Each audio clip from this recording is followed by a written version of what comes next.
The horses are now entering the track for today's first race. It's for 3-year-olds and upward with a speed index that has never been better than 70, running for a purse of $9,000. Number 1, Chiseled Man, owned by Rick Kennedy and ridden today by jockey Tony Phillips. Number 2 is Papi Chulo, owned by Brooke Sisson, the mount to Rachel Isaacs. Number 3 is Chicks Got Me Wonderin', owned by Christine Tavares, Ricardo Moreno in the saddle. Number 4, 'Cause I Can Jump, owned by the partnership of Nadia Marcoux and Robin Brownhill, and ridden by Norman D'Souza. And completing the field, number 5 is Azur's Royalty, owned by the partnership of Craig and Lauren Spada, the mount to Corey Spataro. That is your field for the first race, going a distance of 250 yards. Just 2 minutes till post time.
The horses are now approaching the starting gates. Just 1 minute till post time. They'll be loading shortly.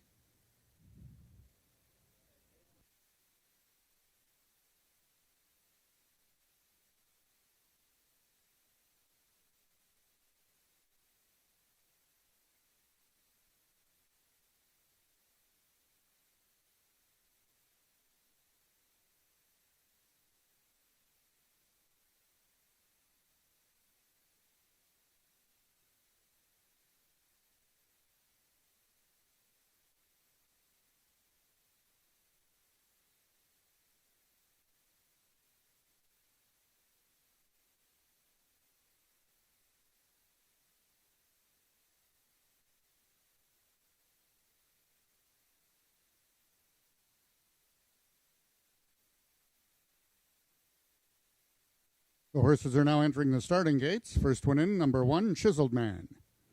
Right alongside, number 2, Papi Chulo goes in.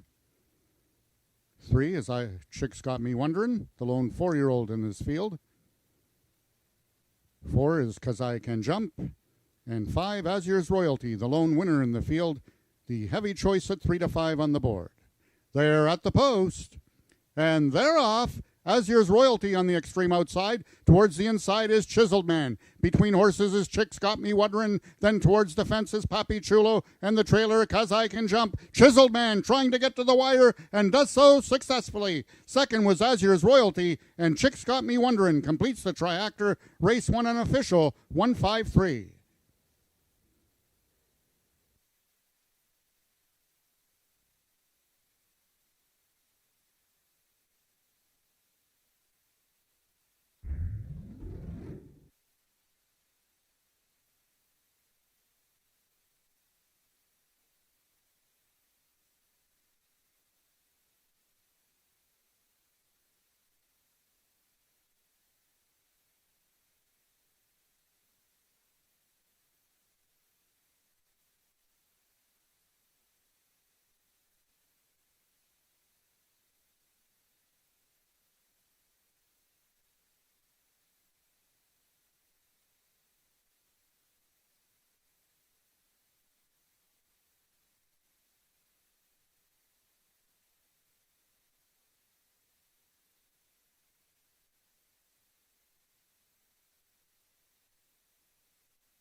The unofficial winner of the first race was number 1, Chiseled Man. Second, number 5, Azur's Royalty. Third, number 3, Chicks Got Me Wonderin'. And fourth, number 4, 'Cause I Can Jump.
Results of the first race are now official. The winner is number 1, Chiseled Man, 3-year-old chestnut colt by Sugarman Perry out of Chiseled and Feisty by SC Chiseled in Stone. Bred, owned, and trained by Rick Kennedy, Chiseled Man was ridden to victory by jockey Tony Phillips with an unofficial hand time of 13.840 seconds, carrying a speed index of 72. Rechecking from top to bottom, order of finish in your program should read 15342.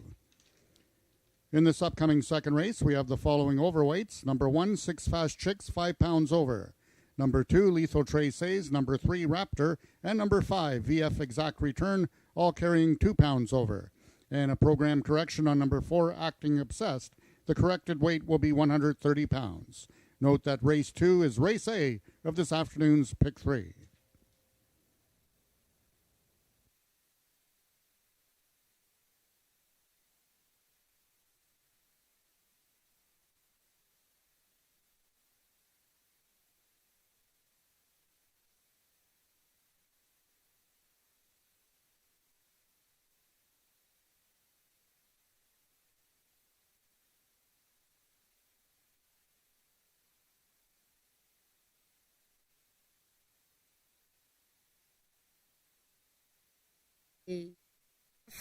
Hello.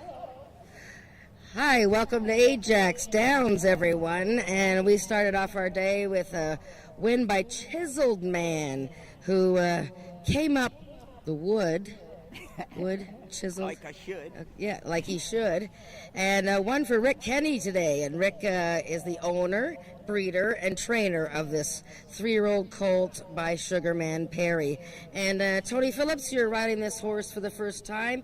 Now we know that Eddie Walton, who has been doing a lot of work and riding horses for Rick Kennedy this season, is out injured. So you are doing some work with Rick's horses, and you rode this guy for the first time, and it went pretty well, didn't it? Well, awesome, I'd say. He went well. He responded to everything. You know, I've been going on the farm and the workouts and stuff, so I'm getting to know all the horses as we go along, sort of thing. And, you know, you sort of get to click with them, and today was pretty good. Yeah, and so you're looking forward to a lot more wins today? Yeah, I'm always looking forward to wins. I want to win at least 4. Okay, there you go. Well, you're off to a good start. All right then. Thank you very much. Congratulations to Tony Phillips and Rick Kennedy for Chiseled Man winning the first race. And we have the Pick 3 coming up with 2-year-olds, race 2.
coming up in 10 minutes. Let me just remind everyone, today is Fan Appreciation Day here at Ajax Downs. If you do have a losing ticket on an Ajax Down race dated today, make sure you come down where the tellers are down here where Mel is sitting. We do have a drum. Put your losing ticket in there with your name on it, of course. We'll be drawing every race now. We're going to be doing a $50 draw after race number 2, a $25 draw after race number 3, all the way up to race number 8, where there's going to be a $200 draw, $200 in voucher, of course, which is the same as cash. And you want to make sure you put your losing ticket in that drum where Mel is sitting downstairs at the Wannabet booth, right beside the tellers on the first floor here at Ajax Downs. Now, let's talk about race number 2. Race number 2 coming up in 9 minutes now. The 2-horse taking the early money, as Jennifer told you on our pregame show. Lethal Trez says, Jen, are you with me? How does this horse look in the paddock? Yep, so far he's being very gentlemanly. And all the 2-year-olds actually are acting quite well. Keep your eye on them as they go by. There's the number 6, Leaving You Shoes. But yeah, so I expected the 2-horse to take most of the betting support. He's got those 2 bullet workouts getting ready for this debut. Of course, both from the gate, so that's very important. He's got remarkable breeding, very well bred, one of the top stallions. Trace is a sire of almost 60 stakes winners.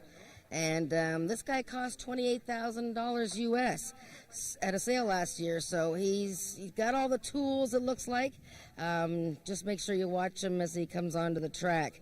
And again, 5-2, pretty good odds so far.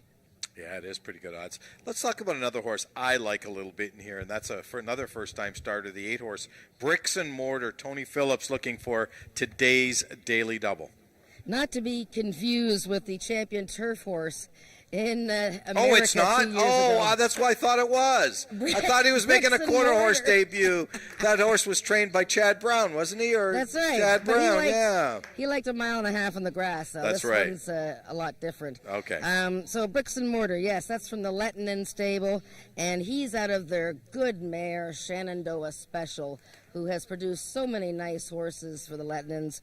Perrier Special, who races today in one of the Peacock Derby trials. She's sizzling. And one Special Domino. So I am assuming that is Bricks and Mortar there. He doesn't have a number on him, but I see the Lettinens around him. And again, the 2-year-olds are all very well mannered here. Right now, he's 10-1. And another horse that's overlooked in here by both you and I, and it's the 9-horse. Don't Give Up, Don't Give Me Lip. This horse is coming out of the Bryn Robertson barn. You know, Bryn Robertson is not only 5 for 15 in the win side this year, he's great with young horses. Yeah, he's always been very good with the young horses. One of the reasons I didn't pick this one anywhere, this filly, is outside posts. Right. With beginners tend to, horses turn right. tend to break. Yeah, they tend do. To break to outside. But she's a half sister to the good winner from last week, one of my favorites, and by a good sire, Jess Lips. And her 2 workouts showing are not too bad. Yeah, you know why they turn right when they're first-time starters is because they're checking their car in the parking lot. They're making sure they're not sure if this neighborhood's a good neighborhood or not. They want to make sure their car's okay, so that's what they do, and then they come back into the game. There are 6 minutes to post to race number 2. Both Jen and I will be with you for the run-up for this race. We'll see you soon.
The horses are now entering the track for the second race. It's for maiden 2-year-olds, running for a purse of $11,000.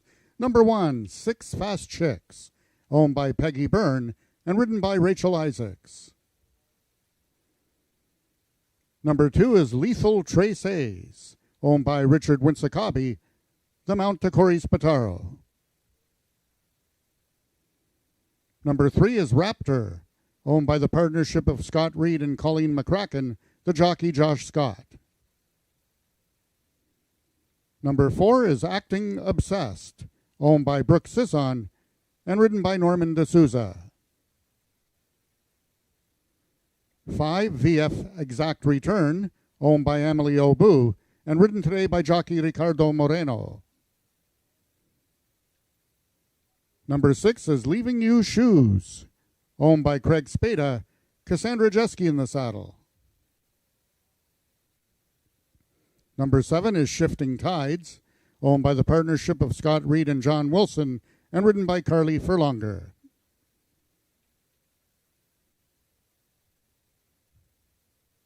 Number 8 is Bricks and Mortar, owned by the partnership of Eric and Joyce Lettinen, Tony Phillips in the irons. And completing the field, number 9 is Don't Give Me Lip, owned by the partnership of Carol and Jamie Robertson, and ridden by jockey Ramiro Sanchez Castillo. That is the field for the second race, going a distance of 300 yards. Just 2 minutes till post time. Race 2 is race A of the early pick 3.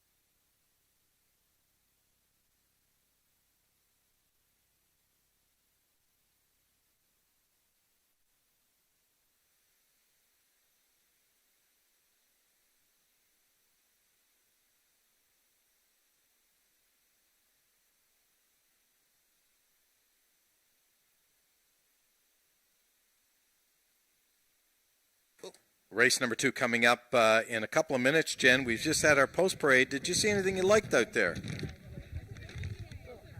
Sorry. I had my mask on there and I couldn't talk. Yes, all the 2-year-olds were very well behaved, and I thought the 2-horse looked almost like a big boy. Versus the other 2-year-olds in the field. A very attractive, sizey colt, and he was behaving very well. Oh, there you go. How about the 8-horse? How did the 8-horse look? 8-horse looked very good and well controlled. I thought the 9-horse also looked very good. Very tall filly. Alert and seemed to be focused on what she was doing. Again, the outside post is not overly attractive for a first-time starter. Okay, there you go. Horses are going to post. Don't forget, it's the start of today's first pick 3.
The horses are now approaching the starting gates, just 1 minute till post time. They'll be loading shortly.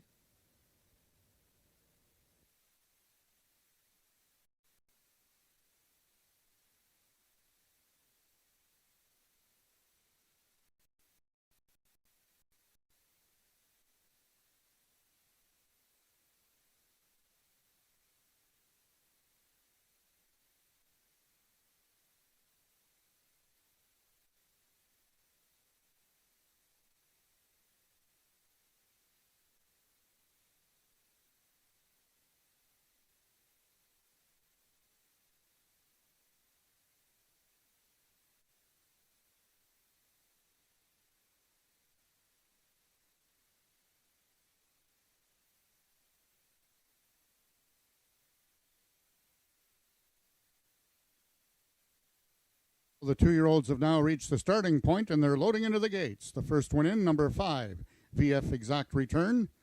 Along the fence, number 1, 6 Fast Chicks, one of 2 fillies in this field, is in. Number 2, Lethal Trace A's. Number 6, Leaving You Shoes, is in. 3 is Raptor. 7, Shifting Tides. Number 4, Acting Obsessed, and number 8, Bricks and Mortar. And the last one to load, the other filly, number 9, Don't Give Me Lip. In the second race for maiden 2-year-olds, acting up in the gate, number 2 horse, Lethal Trace A's. They're at the post. And they're off. Out in the center of the track is VF Exact Return. On the outside is Bricks and Mortar, and between horses now is Acting Obsessed along the fence. It's Lethal Trace A's along the rail with VF Exact Return. Lethal Trace A's wins it. VF Exact Return was second, Leaving You Shoes third, and Shifting Tides completes the Superfecta. Race 2 unofficial, 2-5-6-7.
The unofficial winner of the second race was number 2, Lethal Trace A's. Second, number 5, VF Exact Return. Third, number 6, Leaving You Shoes. And fourth, number 7, Shifting Tides.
The results of the second race are now official. The winner is number 2, Lethal Traces, 2-year-old bay colt by Traces out of Lethal Cartel by Corona Cartel.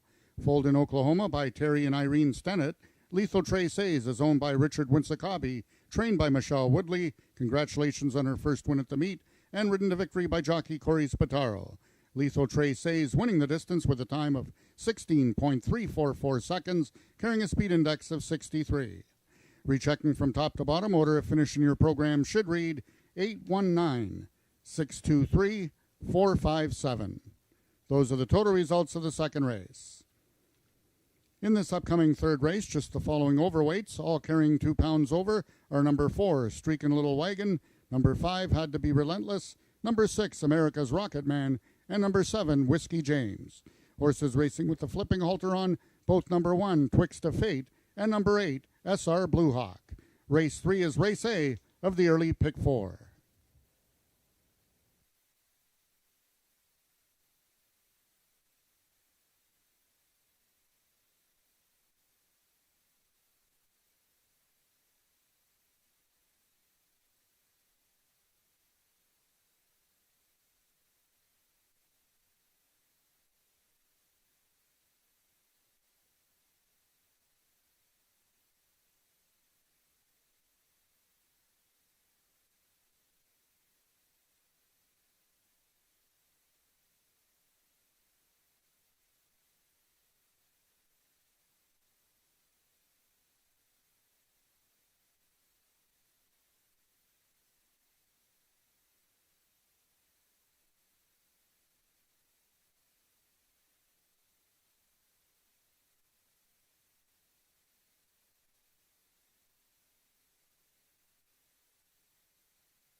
Well, he wasn't the favorite, which surprised me, but Lethal Traces lived up to the hype, the bullet workouts, the pedigree, the price tag, although it wasn't pretty. So we're going to get Corey Spataro to tell us about the victory today for this 2-year-old colt who was bought in Oklahoma last year by Richard Winsakabi. He is trained by Michelle Woodley, and her partner, John McInerney, brought him over today, and he scored a narrow victory at 2-1. Nice horse, nice looking horse. Corey, tell me about the trip on this highly regarded fellow. Well, it wasn't really the most graceful of first-time trips. He got a little antsy in the gate, and we didn't have the best of breaks. Actually, I think we were last out of there, and coming out with a couple other ones, we kind of got hit a couple times coming out of there, and he spotted the leaders at least 2 lengths ahead of him, and he just took a hold of the bridle and just sailed just to get up there in time. Wow, so I mean, there's not a lot of time, obviously, to even panic, I guess. The horse is highly regarded, he can run fast and all that, but what are you thinking when things are all starting off all messy? Well, he's a first-time starter, and the worst thing to do is just kind of pack it in. You don't want to teach them to quit, so I just kind of kept on getting after him and trying to teach him. We got to get there, and even McInerney there, thanked me for not quitting on him, and they have all the faith in the world in this horse. It was an ugly first-time start, but hopefully, we got that one out of the way with, and he'll just get better. Good experience. We have the Peacock Derby trials coming right up. I just wanted to ask you, you're on the streaking America's Rocket Man, but this is his toughest test to date. What do you think of his chances? I mean, he's always a very consistent horse. He'll do what he can do to the best of his ability. It is probably one of the toughest derbies I've ever competed in here. I love the horse. I think he'll always show up. If he can compete with this caliber of horses, I'm happy. If not, I still love him to death. All right. Well done, Corey. Well well done, Michelle Woodley for owner Richard Winsakapi, and of course John McInerney for that nice 2-year-old Lethal Trace, and we look forward to seeing him again soon. We have the Peakov Derby trials coming right up.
Okay, welcome everyone to Fan Appreciation Day here at AjaxDowns. We're going to do our first draw for $50,000. Is it 50 or 50,000? I thought it was 50,000. That would have been kind of sweet. She tells me $50 only. That's all we're going to give out right now. Give it a twirl. Let's call out a name here. And if you win, you got to come here right away. Okay? 2 people fell out, and Mel, what are we doing here, Mel? Okay, are we ready? Okay, we're ready. Let's do it. And the first winner on today's beautiful day here at AjaxDowns is, oh, I love this, Emily Callahan. Emily Callahan. Oh, there we go. One of the beauty contest entrants is here. Emily, congratulations. You just won 50 smackaroos, baby. All right, thanks. We'll be with you after race number 3.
Race number 3 is the first of our 2 Derby trials on today's card, Jen.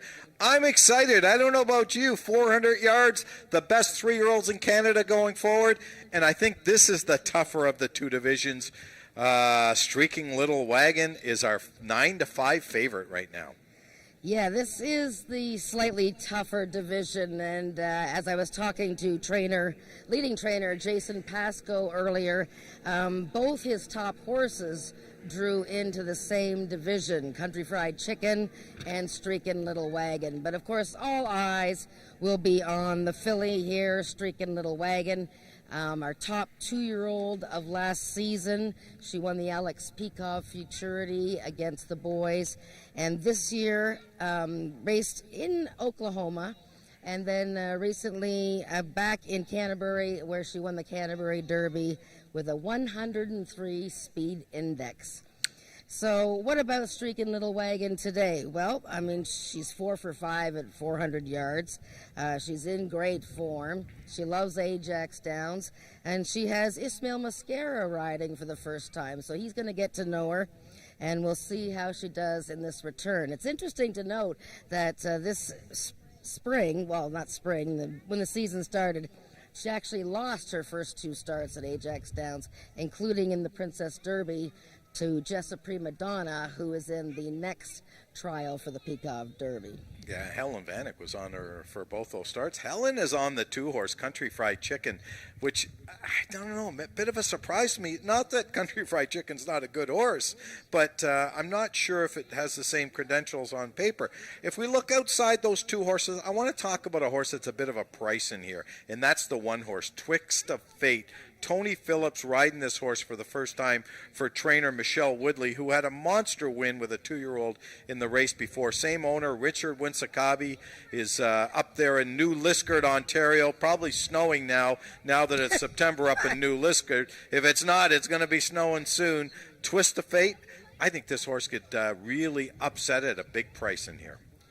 Well, we saw the inside is just fine so far for the first 2 races. And yeah, so we're looking at Country Fried Chicken there. And as you said, Helen Vanek has chose him over Streakin' Little Wagon. But, you know, he's won 3 of 8 starts this year. He's won 3 of his last 4. He won the Ontario Bred Derby, and he's going to be in front out of the gate, Nick. It's a matter of whether he can hold off the closers. And one of those closers is Twixt of Fate. And he is a big gray gelding with a long stride, and he almost caught Country Fried Chicken in those 2 races, one of the trials and the Ontario Bred Derby. So he's going to like that distance. He will. Yards. He will. And I want to talk about another long shot in here. The 5-horse Had to Be Relentless, 12-1. I mean, really, throw out his last race when he was not a factor. His other, 2 races before that were very, very good races. And this horse now gets a new pilot today. Josh Scott takes over the riding assignment. This is a horse coming from a top barn here. 12-1 is very enticing.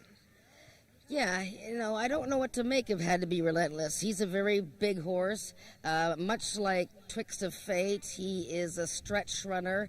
He was doing all the right things, and then he was flat as a board last time. So I'm not really sure what to make of him. He's got the talent, and he's got the finishing power. He's a half-brother to Had to Be Ivory, so he's got all the tools.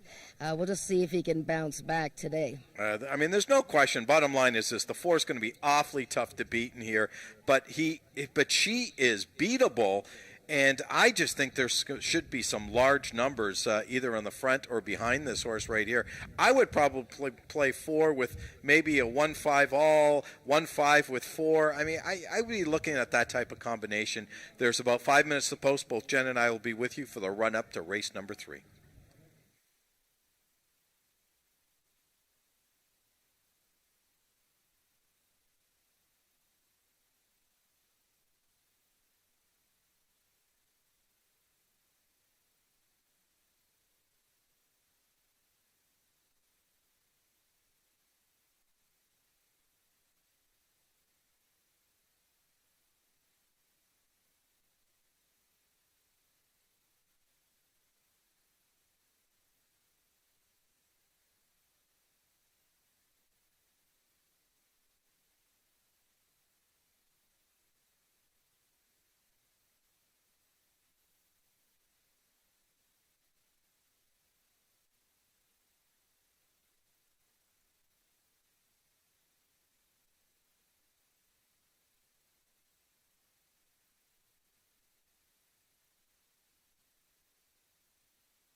The horses are now entering the track for today's third race. It's the first of two trials of the Peacock Derby for 3-year-olds, running for a purse of $8,000. Number 1, Twixt of Fate, owned by Richard Winsakabi and ridden today by jockey Tony Phillips. Number 2 is Country Fried Chicken, owned by Milena Fitchin, Helen Vanek in the irons. Number 3, KK Blue Cartel, owned by the partnership of Craig Spada and Doug Hart, and ridden today by jockey Cassandra Jeske. Number 4 is the GFR Equine Services Streakin' Little Wagon, ridden by Ismael Mosquera. Number 5 Had to Be Relentless, owned by the partnership of Carol and Jamie Robertson, the jockey Josh Scott. Number 6 is America's Rocket Man, owned by Irwin Wall and ridden by Corey Spataro. Number 7 is Whiskey James, owned by Anna Rosiak, the Mount Ricardo Moreno. And completing the field, number 8 is SR Blue Hawk, owned by Emily Obu and ridden today by jockey Ramiro Sanchez Castillo. That is the field for the third race, going a distance of 400 yards. 1 minute till post time. Race 3 is race A of today's early pick 4.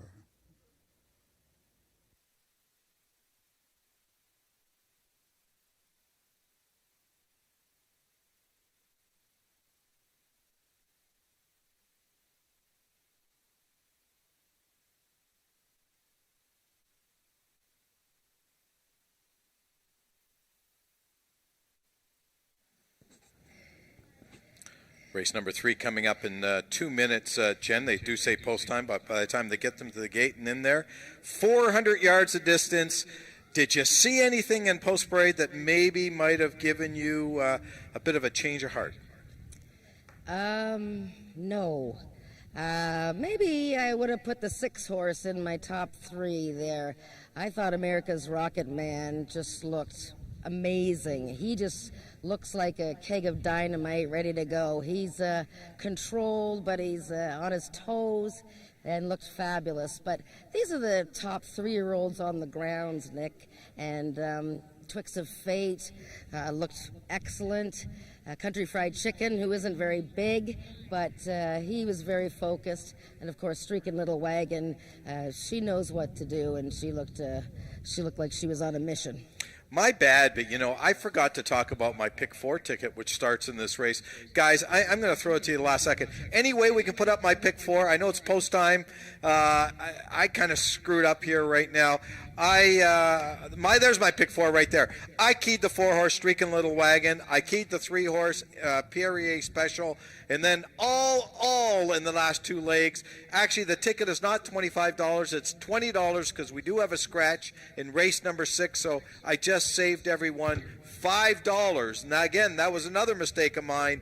4, 3, all cost you $20 for a buck. Get that ticket in. You got 1 minute to go before the race goes off. Good luck with your wagering. We'll see you after race number 3.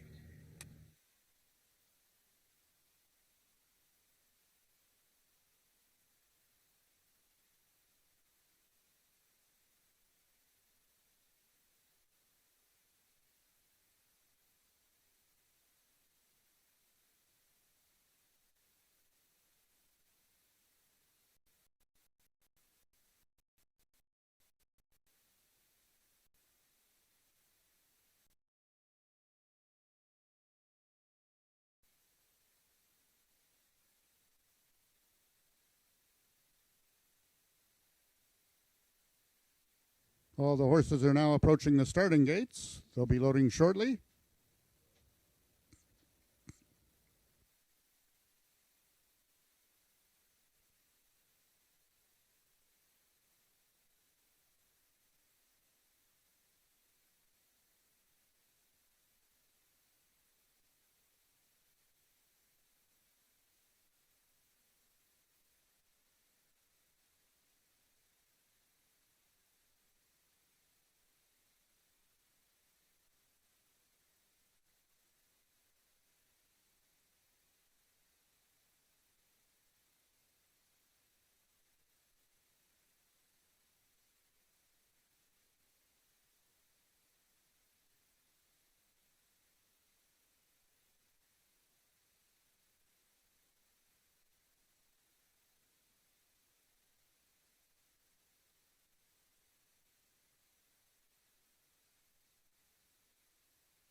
Well, the horses have now reached the starting point and they're loading into the gates.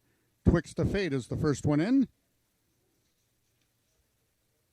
Trying to give Richard Winsakabi and Michelle Woodley back-to-back winners. Number 5, Had to Be Relentless, is in. Number 2, Country Fried Chicken.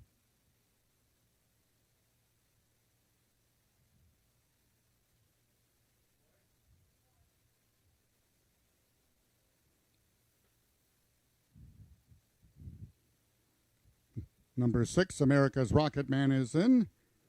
Streakin' Little Wagon goes in. Currently the heavy choice at 1 to 5 on the board. The lone filly in the field. 2 more left to load. They are number 7, Whiskey James, and number 8, SR Blue Hawk, both trained by Jason Pascoe.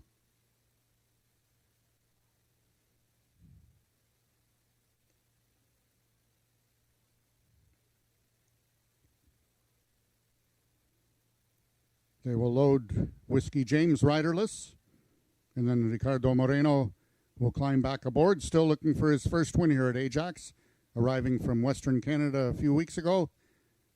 And the last one in, number 8, SR Blue Hawk. The first of 2 trials of the Peacock Derby for 3-year-olds.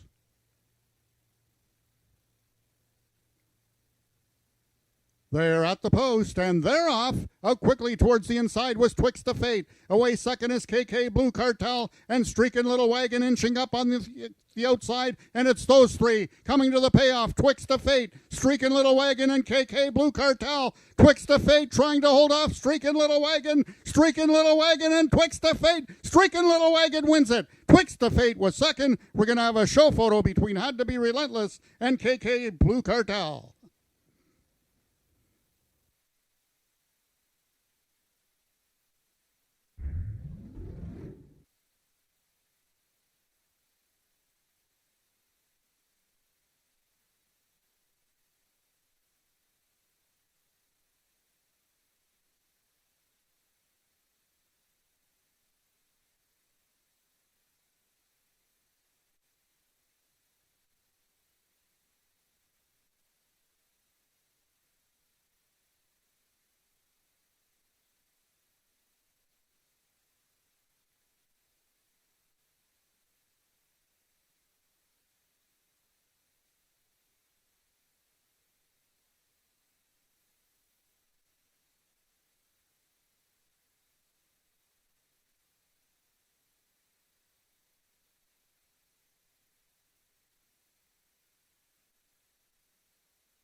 The unofficial winner of the third race was number 4, Streakin' Little Wagon. Second was number 1, Twixt of Fate. Third, number 5, Had to Be Relentless. And fourth, number 3, KK Blue Cartel.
The results of the third race are now official. The winner is number 4, Streakin' Little Wagon, 3-year-old Bay Filly by Fast Prize Jordan out of La Jolla's Fortune by Streakin' La Jolla.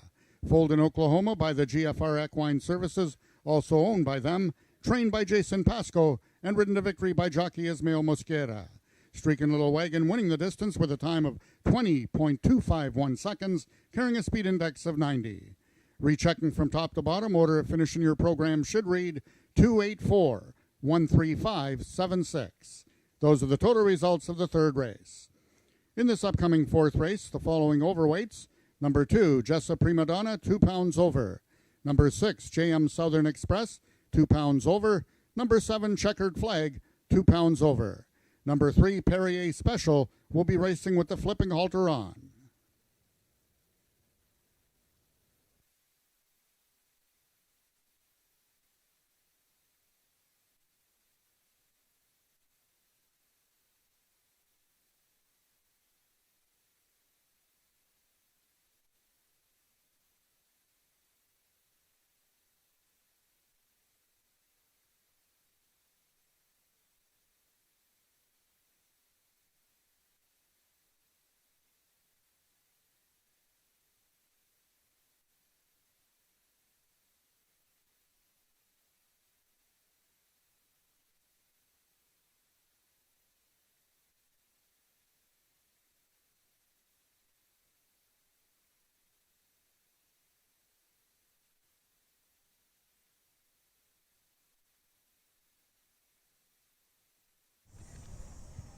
Streakin' Little Wagon. Welcome back to the filly. That is her 8th career win in her 13th start and heavily favored. And for the first time, Ismael Mosquera rode her. We'll get his comments in a second here, but congratulations to GFR Equine, owners and breeders. And of course, that is Jason Pasco and his partner, Brienne Langford. So Streakin' Little Wagon with a 90 speed index heading to the Peacock Derby final in a couple of weeks, and a couple other horses ran well in there. Twixt of Fate. Ismael, tell me about riding this filly. How did the race go, and were you given any instructions? Well, first I want to say thank you for the team, Jason, and everyone else who's behind to give me such an opportunity to ride this amazing horse. And technically the only instructions was like watch the replays and do your best. So I watched pretty closely the last 2 times when she ran in Minnesota, and it's the way I try to get her to run today. So it worked out very good, and she's just so lovely. And were you confident that she was going to hold on to win? Like Twixt of Fate was certainly right there to your inside, wasn't he? Well, to be honest, I was riding my horse. I wasn't riding the number 1, so I was worried about to go and just to cross first on my own pace, on my own horse, and in my own race. So. Very good. Well, you've already got 1 mount for the Peacock Derby. Well done, and congratulations to Streakin' Little Wagon. Thank you. Hello, Michaela. He's saying hi to his daughter, Michaela. Hello, Michaela. How are you doing? Well, we miss you. Hope you had a nice birthday party. Okay, we got the next Peacock Derby trial coming up.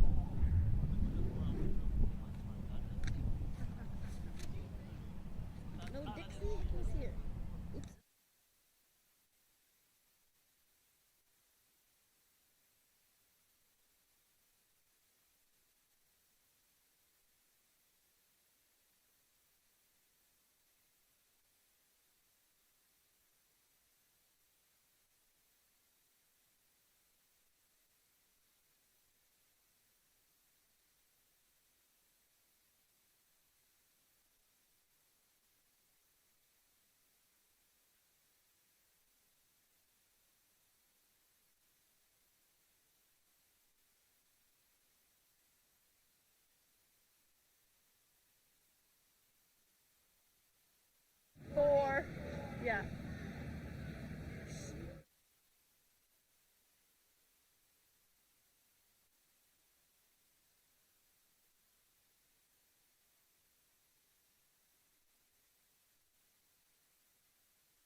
Horse racing makes me feel alive.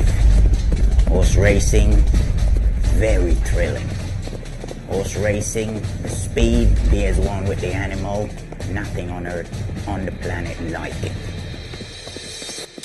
Back in the summer of '69, AjaxDowns opened its doors.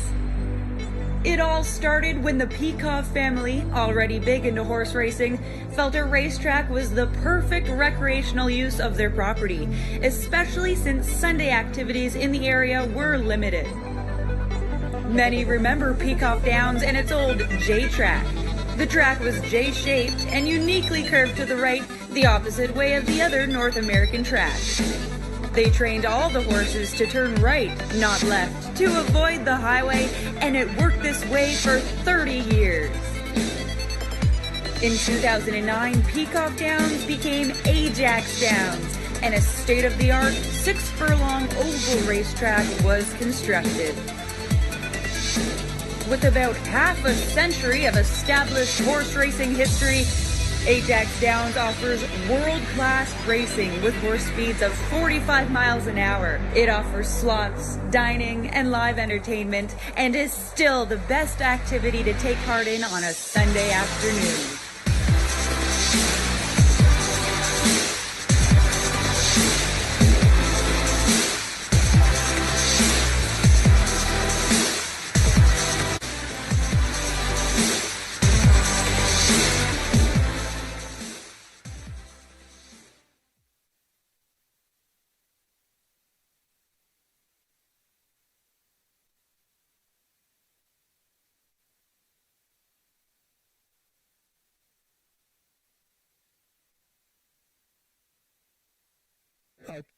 Back, everyone. This is the second draw of the day, so I want you to listen up because I may be calling your name for $25. $25, and the winner is going to be... Wait. We got a late entry. Hello, young lady. Is that your daddy? I hope so.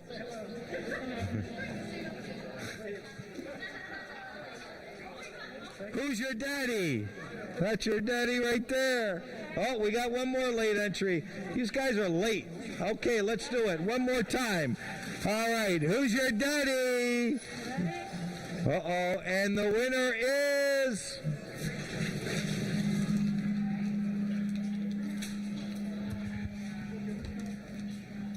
Angelo. He doesn't have a phone number. Angelo doesn't have a phone number. Angelo, how do we say the last name? Redraw. We got to redraw. You don't have a phone number, no Winnie. You got to play by the rules. Sorry, Angelo.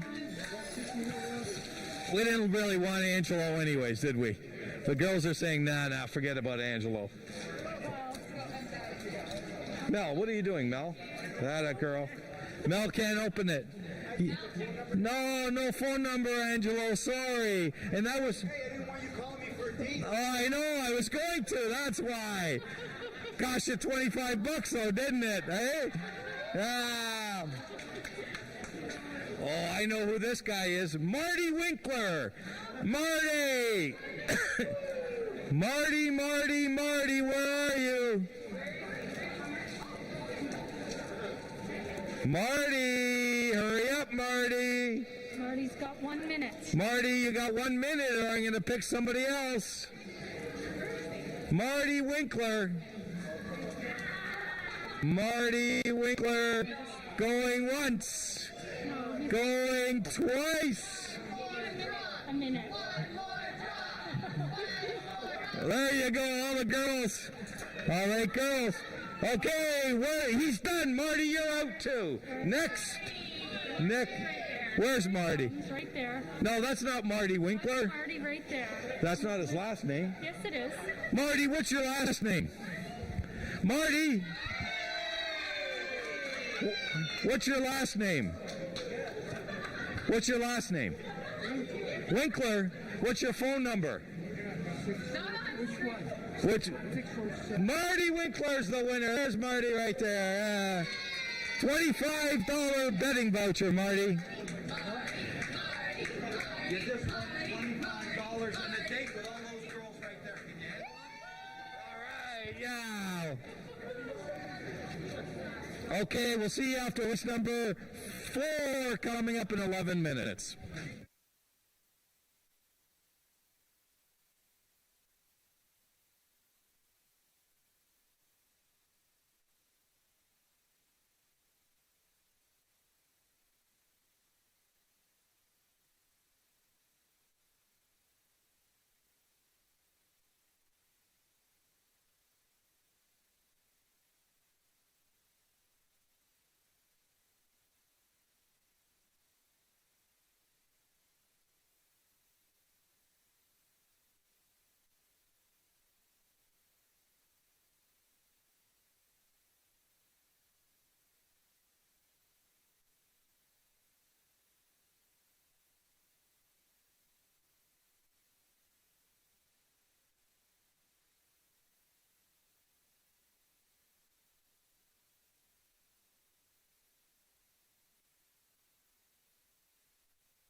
have we have 8 minutes to race 4, and Nick was doing some draws there, so I'm going to kick things off here because this is our second Peakov Derby trial, and we have all the exotic wagers available here, and this race still has some pretty big stars of our 3-year-old set, and right now the favorite at 1-2 is the 3-horse Perrier Special, and you can see him in the background behind me. There he is. Very large horse, big quarter horse, and he won his most recent start, Tony Phillips riding, 98 speed index, and I showed that replay at the beginning of today in our Talking Quarters show, and he needed all of that 330 yards to get up and win, so he's going to love this 400-yard distance. Now, the one thing about Perrier Special is he's a good feeling horse, so you have to monitor him as he comes onto the track because he has been known to be a bit silly once he gets around the gate, but 1-2, he's the favorite, and this is his 3rd start of the season. Now, the 2-horse is the filly Jessa Prima Donna, and she makes a super appearance here in the walking ring for Craig Spada, who is actually walking her around himself. And she won the Princess Derby over fillies and won by a head, and the horse she beat, streaking little wagon we just saw win the first trial for the Peacock Derby. Don't worry about Jessa Prima Donna's most recent race. It was a good effort, but it was against tough older horses, and she didn't have a very smooth start from the gate. She broke inward and then did some bumping there. So she is a formidable opponent for Perrier Special. She's quick and very game. This will be her first try at 400 yards. Also in the field, we have several Jason Pascoe trainees, including the 6-horse JM Southern Express. And this one was second to Perrier Special, actually led until the final 2 strides before Perrier Special just nipped him on the wire there, and both stretch out to 400 yards. If you watch the race, you would think that Perrier Special is going to be better at 400 yards than this horse, but I thought he ran very well, and maybe if it just a little bit of a more timed move, he might be able to finish close at this distance. Ricardo Moreno in from Alberta will ride as Brian Bell is off today. And Checkered Flag, another Pascoe runner. This is a filly who just won her maiden, and she has been competitive against most of these horses. Finally took her maiden win in her 17th career start last time. So she's on the way upward, and she's got that confidence builder underneath her belt. So we have a nice field here for the second trial. The first trial went in a 90 speed index, and the top 10 times from both races will advance to the final in a couple of weeks. And we'll talk about the horses in a few minutes as they go to the gate.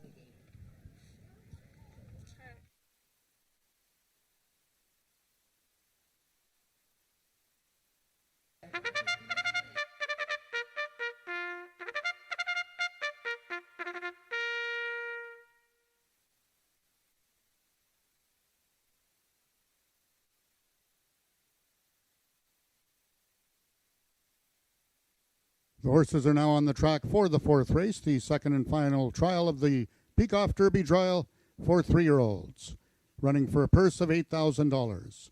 Number 1, Lethal Assault, owned by Brienne Shepherd, the Mount to Ramiro Sanchez Castillo.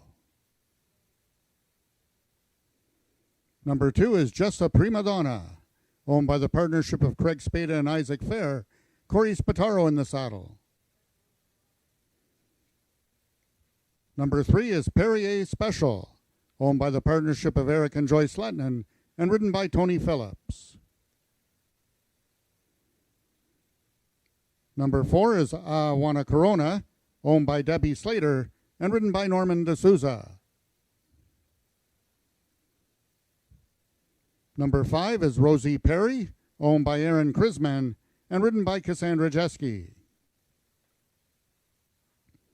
6 is GFR Equine Services JM Southern Express, the mount today to Ricardo Moreno. Number 7 is Checkered Flag, owned by Milena Fitchin and ridden by Ismael Mosquera. And completing the field, number 8 is Better to Be Sweet, owned by John Wilson and ridden by Carly Furlonger. That is the field for the 4th race, going a distance of 400 yards. Just 2 minutes till post time.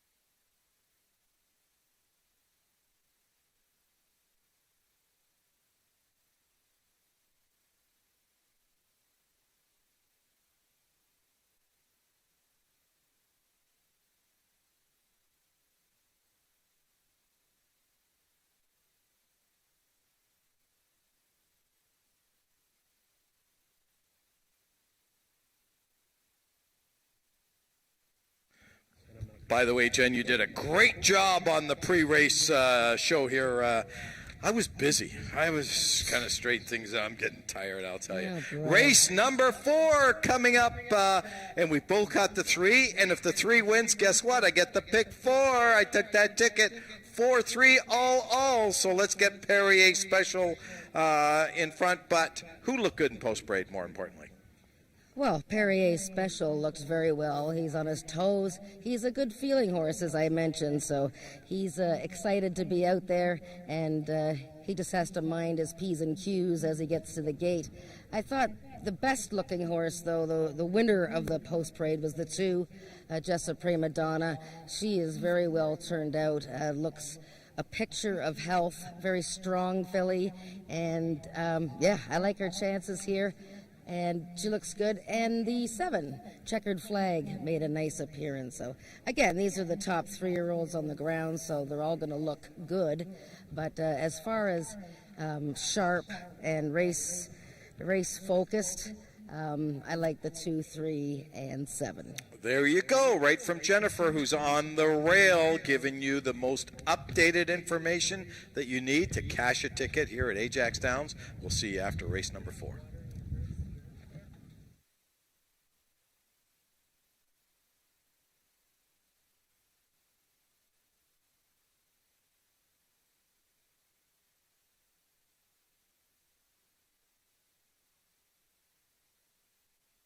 All the horses are now approaching the starting gates. Just 1 minute till post time. They'll be loading shortly.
All the horses have now reached the starting point, and they're loading into the gates. Number 1, Lethal Assault, the first one in. 1 of 3 in this field for trainer Jason Pasco. Number 5, Rosie Perry goes in, 1 of 2 maidens in this field. Number 2, Jessa Prima Donna. Corey Spataro aboard, looking for his second one of the afternoon.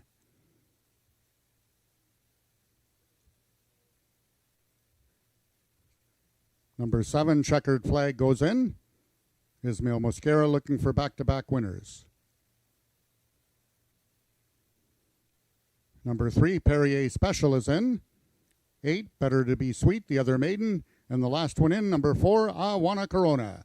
They're at the post.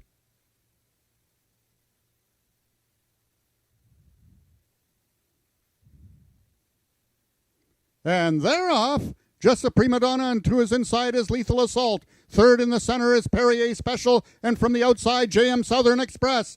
Perrier Special comes over to join Just a Prima Donna. Perrier Special now takes over the lead by 3 parts of a length. A late close by JM Southern Express, but Perrier Special wins it. JM Southern Express was second. Third, Just a Prima Donna, and fourth was number 7, Checkered Flag.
The unofficial winner of the fourth race was number 3, Perrier Special.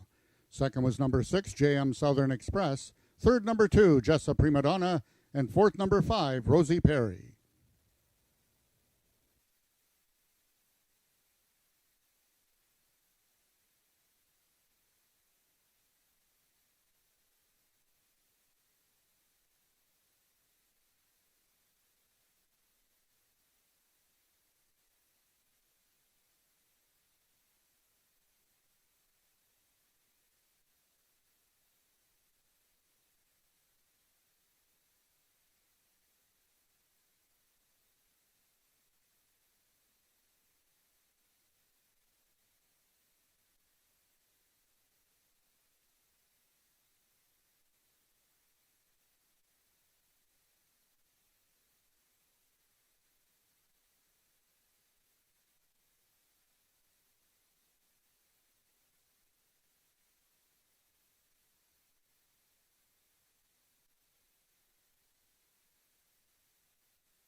Results of the fourth race are now official. The winner is number 3, Perrier Special. 3-year-old Sorrel Gelding by Dominion out of Shenandoah Special by Isa Special. Bred and owned by the partnership of Eric and Joyce Lettinen, trained by Eric Lettinen, and ridden to victory by jockey Tony Phillips, his second win of the afternoon.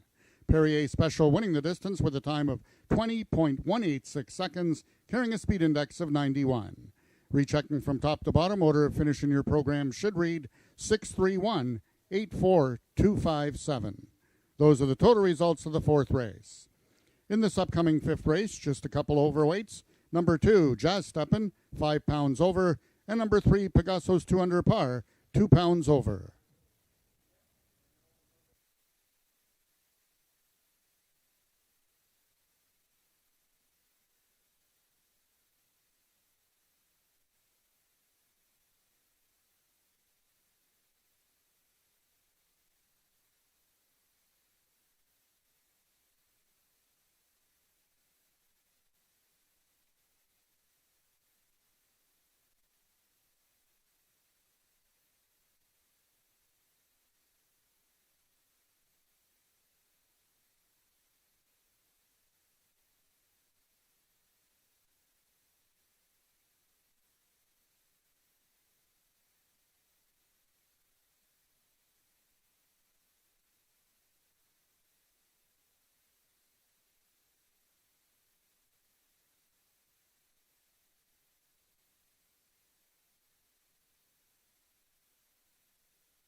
And the second Peacock Derby trial goes to Perrier Special, the even money favorite.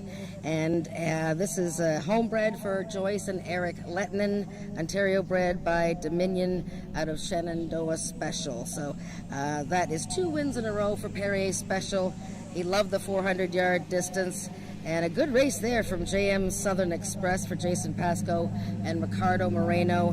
And Jessa Prima Donna finished third.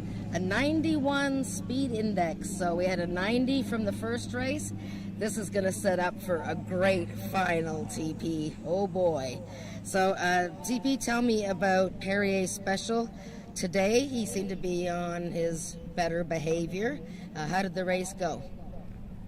Oh, I couldn't ask for better. I mean, he broke like a rocket out of there. I mean, he was on top from get-go, which I didn't quite expect that sharp of a break from a big horse like that. But he just broke out of there hard, and he was a little bit lost at first, you know, like, oh, where's everybody? And I said, come on, dude, we gotta go.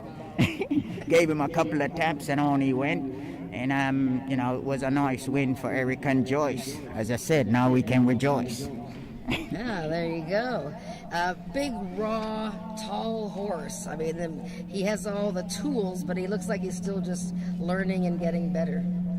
Yeah, he's still learning because, as I said, he got in front and he was like, where'd everybody go sort of thing. So I had to sort of kick his butt a little bit. And as I said, he went along, so he's still got a lot to learn, but he's still doing the job, and hopefully he keeps it up. I really love that horse. All right, well, congratulations, TP. Well done.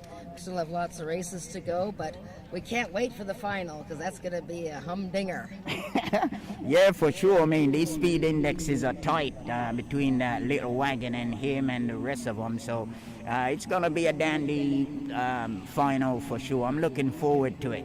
TP at Ajax, I'm on the attack, rapping on the horse's back, because I'm back. There we go. We got race 5 coming up.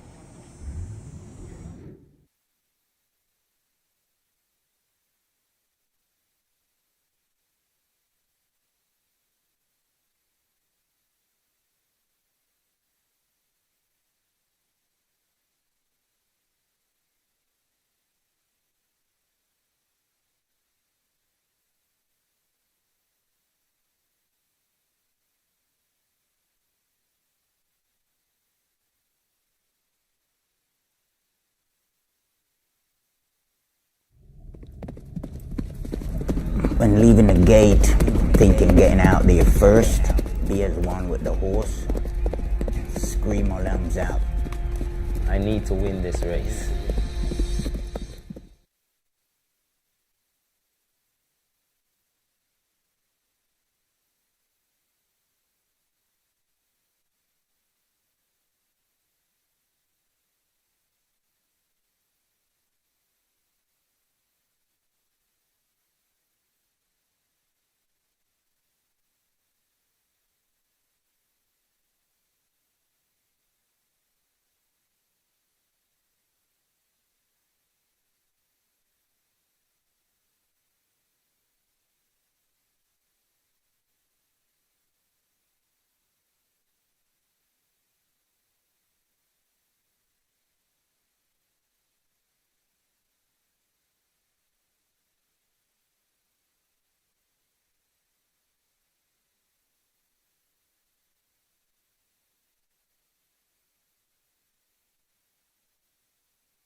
Okay, everyone, we're back for another draw. This time, $50. $50.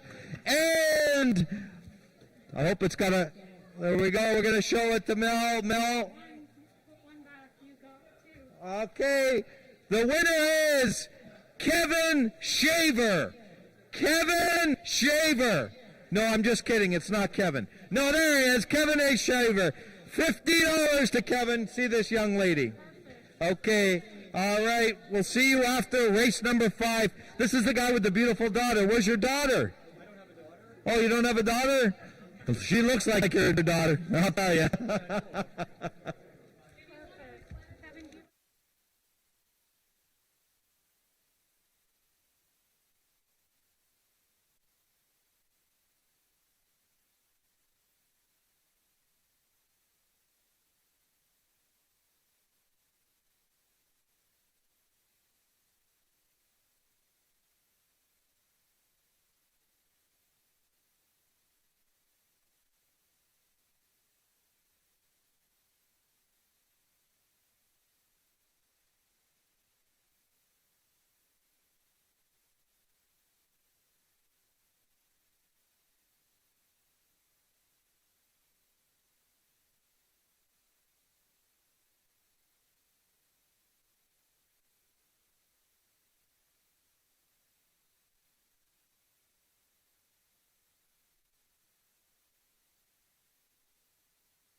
Race number 5 coming up in 10 minutes. Jen, sorry I missed the last show. I was kind of busy talking to people out there. But anyways, let's look at this race right now. We have an even money horse, Jumpin' Bojangles, Cassandra Jeske and Peggy Byrne. A little over bet, I would say. What do you think? Yeah, she's taken a lot of the early money, but quite a bit of time. You know, Nick, we were talking about that first pick 3, and it paid $33. Ka-ching, baby! Cold, cold, cold. And you know what I did? I bet a daily double. What the I double? lost. What did the double pick? I don't know. I lost. Anyways, yes, Jumpin' Bojangles, one of 2 maidens in this race. In other words, they haven't won a race. So I've picked the one horse, the lady, as a winner because she has 4 career wins. And if you add up the wins of all the other horses in this race, you don't get to 4 career wins. But, anything is possible, and the one horse hasn't raced since 11 months ago in September. Jumpin' Bojangles is taking this money, I assume, because I'm not really sure. She's been 3rd and 4th in her first 2 starts of the season, but I couldn't really find an excuse for her last race. I was really looking for your explanation on why this horse was taking money, because I haven't got a clue either. I don't know, but whatever. I mean, I think you've hit it right on. The lady is a winner. If this horse is ready to run today, and it's been, like you said, it's been 11 months, she's not going to lose in here. I mean, she's just better than everyone else. I went with the 5 Magic down there because she's had some races under her belt this year. I mean, I'm not crazy about her. She hasn't won a race since Moby Dick's been a minnow or since she's been 2 years old. I mean, she didn't win last year, and she's a 4-year-old, so that means she's won as a 2-year-old. So can I be crazy about her? No. The one's the class of the race. If she's ready, she's going to win. The only other horse I could see maybe is Pegaso's 2 under par because she is a multiple winner. Yeah, and Pegaso's 2 under par has been a bit unlucky this year. Last time, she literally stood in the gate for a split second when the others were sprung for the gate, so she had to play catch-up there and finished okay. I mean, it was a 4-horse field. She beat one rival, but, she has the ability to be contentious in here. But just taking a look at the one horse in the walking ring here, the lady is a winner. If you get a chance to see her, there she is. See how her tail is out. She's walking with a trainer, Tom Dunlop, who's on the pony, and she's just looking absolutely perfect. Beautiful, shiny, well turned out, on her toes. Yeah, I agree. She's definitely the horse to beat. Let me remind everyone, if you do have a losing ticket here at Ajax Downs on track, and it's on an Ajax Downs race, make sure you put your ticket with your name and phone number on your losing ticket into the barrel where Mel is. That's how to bet little area there. We're going to do a $50 draw, a $25 draw. We're going back and forth on the races. And, of course, after the 8th race, we're drawing for $200. That's a lot of money, boy. That's a lot of betting. $200 voucher. So don't forget, get your voucher in. Good luck with your wagering for race number 5.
The horses are now entering the track for today's fifth race. It's for 3-year-olds and upward, with an average speed index of 75 and under, running for a purse of $9,500.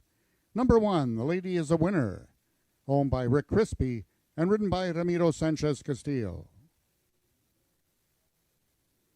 Number 2 is the Big Dog Racing Stables Jazz Steppin', the mount to Rachel Isaacs. Number 3 is Pegaso's 2 Under Par, owned by Colleen McCracken, the jockey Josh Scott. Number 4 is Jumpin' Bojangles, owned by the partnership of Nadia Marcoux and Robin Brownell, and ridden by Cassandra Jeske. And number 5 is Magic Down There, owned by John Wilson, and ridden today by jockey Carly Furlonger. That is your field for the fifth race, going a distance of 300 yards. 3 minutes till post time.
All the horses are now approaching the starting gates. Just 1 minute till post time. They'll be loading shortly.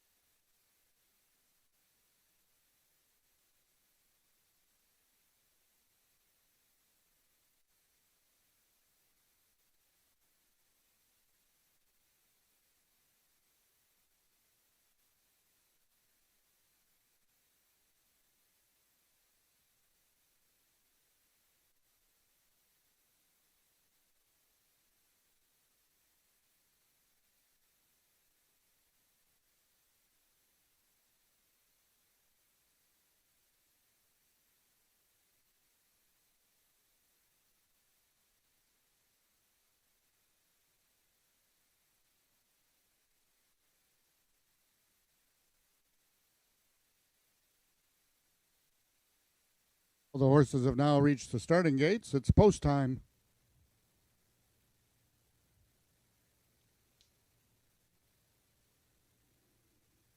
Number 1, The Lady is a Winner, goes in. Currently the public's choice at 7-5 on the board. Second choice right alongside is number 2, Jazz Steppin'.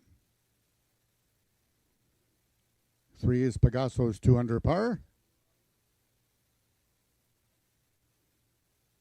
Jumpin' Bojangles is the 4, and the last one to load, number 5, Magic Down There. They're at the post. And they're off. The Lady is a Winner, closest to the rail. On the outside, second is Magic Down There. Between horses, Jumpin' Bojangles now takes over the lead. Jumpin' Bojangles and Magic Down There have turned this into a match race. Jumpin' Bojangles, Magic Down There, Jumpin' Bojangles wins it. Magic Down There second, and getting up to complete the triactor was number 3, Pegaso's 2 under par. Race 5 unofficial, 4-5-3.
The unofficial winner of the 5th race was number 4, Jumpin' Bojangles. Second, number 5, Magic Down There. Third, number 3, Pegaso's 2 under par. And fourth, number 2, Jazz Steppin'.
The results of the 5th race are now official. The winner is number 4, Jumpin' Bojangles, 4-year-old bay mare by Feature Mr. Bojangles out of Jumping Guitar by Tack It Like a Man.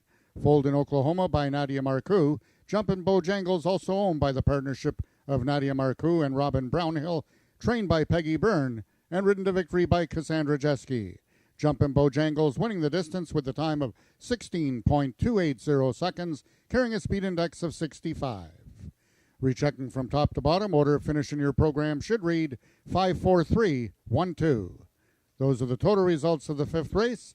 In this upcoming 6th race, we have a vet scratch in the program. Scratch the number 3 horse, Hanover Hill Justine. And the following overweights: number 4 Up and Over will be 2 pounds over. Number 2 Summers Grace is on first-time Lasix and will be running with the flipping halter on. Note that race 6 is race A of your late pick 4.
Jumpin' Bojangles, 5-1 upset winner here in race 5.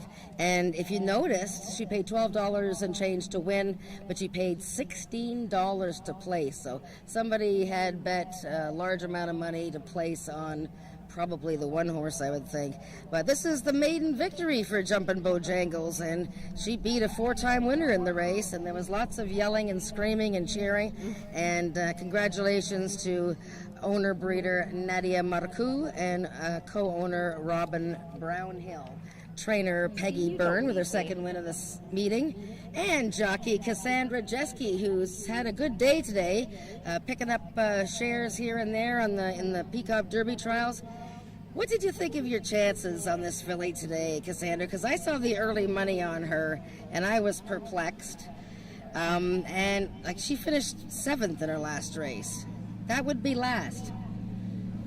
So what do you think today? I don't really worry about her chances. She tries no matter what. She's safe. She's wonderful. Like she's given it all she's got, and she likes it. So I'm just happy to have her have a good race. It's even better that she won. You know, happy for the connections and her to finally break her maiden. Yeah, it's a good day. For sure. And this is out of the good mare Jumping Guitar that Nadia owned. So, nice breeding there. And how do you know that she likes it, Jumpin' Bojangles? Oh, she's happy to be here. She jogs home happy. They won't try if they don't like it. Yeah. And she tries hard. You can see it. The last 100 yards of that race, she dug in and pushed for it. Yeah, beating out Magic Down there. So, well, congratulations, Cassandra. Well done. Your dad is here, and we got race 6 coming up in 18 minutes.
Okay, I got to do my other joke. So when I do my joke, just say to me, I'm going to pull it and say that. Okay, we're back here for race number 6.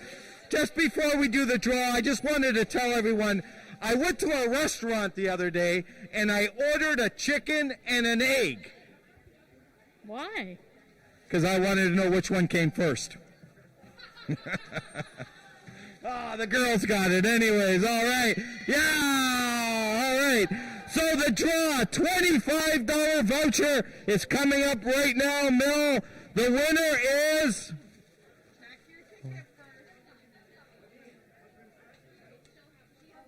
Okay, is that good? Can I say it? It's official. It's a good one. The winner is Marie Tripp. Marie Tripp. Do you want to be Marie for a minute? I'm just kidding. I'm kidding. Marie Tripp. You wanted to be Marie, didn't you? Marie Tripp. You have 1 minute. I'm going to give everyone your phone number.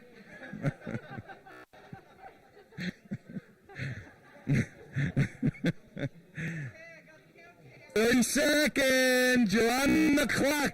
Marie, you're on the clock. Marie Tripp. Okay, Carol, are we off the clock? Oh, there's Marie. Okay, what's your phone number, Marie? I got to make sure it's you. He is here in the house. $25 to Marie. All right. Congratulations. You're welcome. She just made it. Okay, we'll be with you after race number 6. $50 next time.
Attention, ladies and gentlemen, we have a late vet scratch in this upcoming 6th race.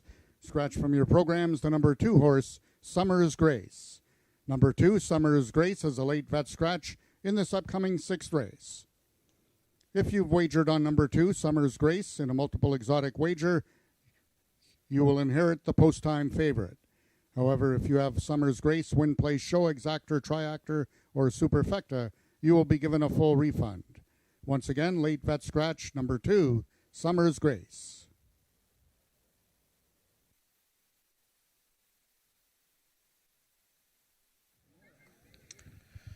Okay, race number 6 is now turned into a 3-horse race, Jen. Boy, I tell you, if we don't get this right, we're not too sharp. But there's only 3 horses in here. Up and Over is the post-time favorite right now. Yeah, well, he would be my top pick, I think. I think I picked him second. Yeah.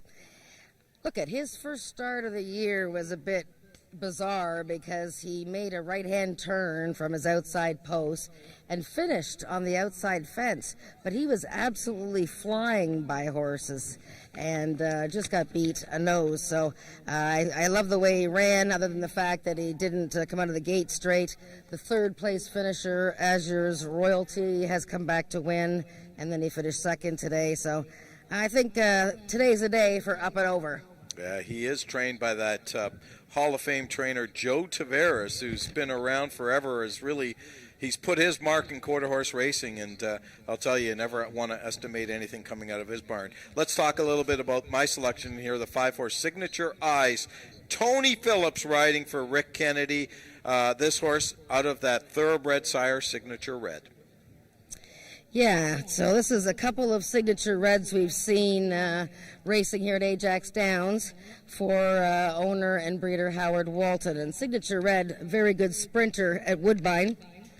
And, you know, these horses are obviously going to like the longer distances. I was telling you in the pregame show that Signature Eyes had run that great race first time out last year, but had been testing my patience this year. I picked him in all 3 starts, and he just wasn't getting it done. Now he is 8-5, and the distance should be absolutely perfect for him. So I think it's, you know, the 3-horse race, but the 2 horses on the outside probably should dominate. There you go. You heard it right from Jen. So we've got, this is the start of the pick 4. Let's put up Jen's ticket, the pick 4 ticket here, and let's see what we've got here. We've got an all in race number 6. The beauty with that is you're now down to 3 horses. So really you got a 3 by, how many are in the 9th race? A 3 by 7 is $21. So it's not, you're going to save $7 here because the ticket's now $21. All by key by all. Not a bad ticket. I kind of like that ticket, really. You've got Just a Raven in the next race, and then you've got 5-bar Fandango onto an all. There you go. There's Jen's pick 4 ticket. Get that ticket in. We'll talk to you soon after the race. Attention, ladies and gentlemen, due to the scratch of number 2, Summer's Grace, there will now be no show wagering. No show wagering available on this upcoming 6th race.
Horses are now entering the track for today's sixth race. It's for Ontario sired maiden 3-year-olds and upward, running for a purse of $13,000. Number 1, Caraway's As Your Risks, owned by the partnership of Wayne and Carol Proctor and ridden by Norman D'Souza. Scratch number 2, Summer's Grace. Scratch number 3, Hanover Hill Justine. Number 4 is Up and Over, owned by Christine Tavares, Corey Spataro in the saddle. And completing the field, number 5 is Signature Eyes, owned by Howard Walton and ridden by Tony Phillips. That is the field for the sixth race, going a distance of 400 yards. 1 minute till post time. Race 6 is Race A of the late pick 4.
Horses are now approaching the starting gates. Just 1 minute till post time. They'll be loading shortly.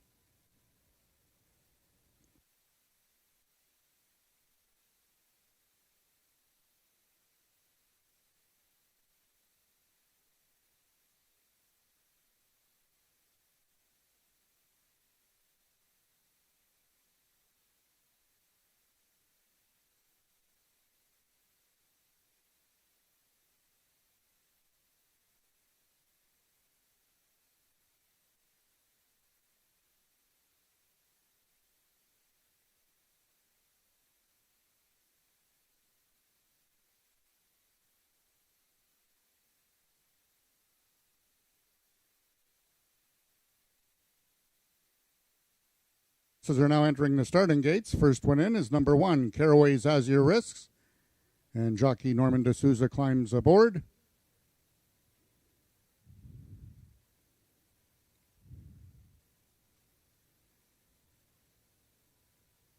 Number 4 is Up and Over, the 1-2 choice on the board. Trying to give Corey Spataro his second one of the afternoon. And the last one in, number 5, Signature Eyes, trying to give jockey Tony Phillips his third winner on the card. They're at the post. And they're off. Signature Eyes broke the best on the outside. Away second is Up and Over, and the trailer Caraway's As Your Risk. It's Signature Eyes coming over and bouncing off. Up and Over. Those two down the 40 yards. Up and Over on the inside. Signature Eyes on the outside. They're bobbing heads coming to the payoff. Up and Over. Signature Eyes. Up and Over and Signature Eyes. It's a picture time in the sixth race. The last place finisher, Caraway's As Your Risk.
In the win photograph, the unofficial winner of the sixth race was number 5, Signature Eyes. Second, number 4, Up and Over. And third, number 1, Caraway's As Your Risks.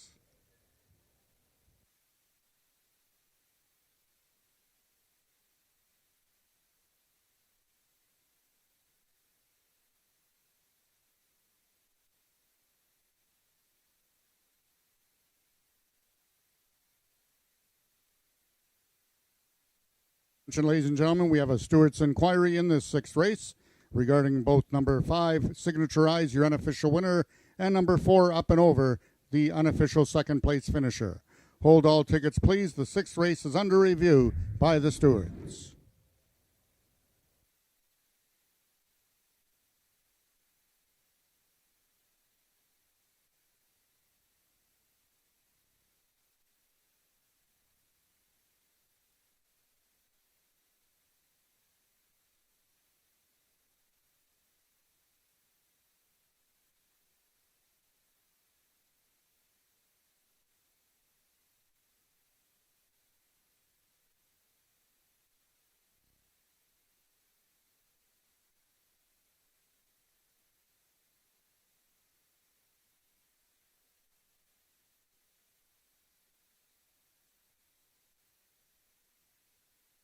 So we have a rider's objection.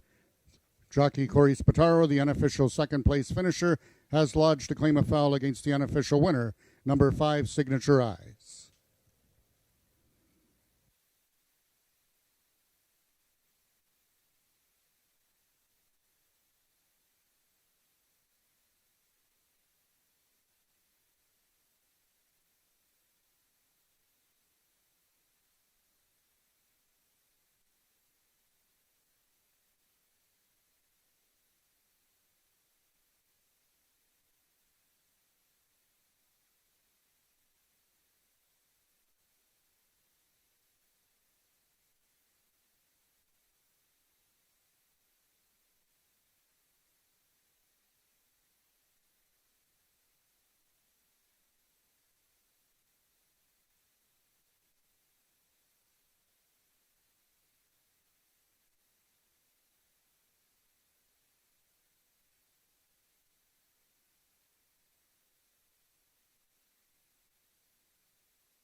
Attention, ladies and gentlemen, after a review of the video, the stewards have determined that number 5, Signature Eyes, came over at mid-stretch and interfered with number 4, Up and Over, and therefore has been disqualified from first and placed second.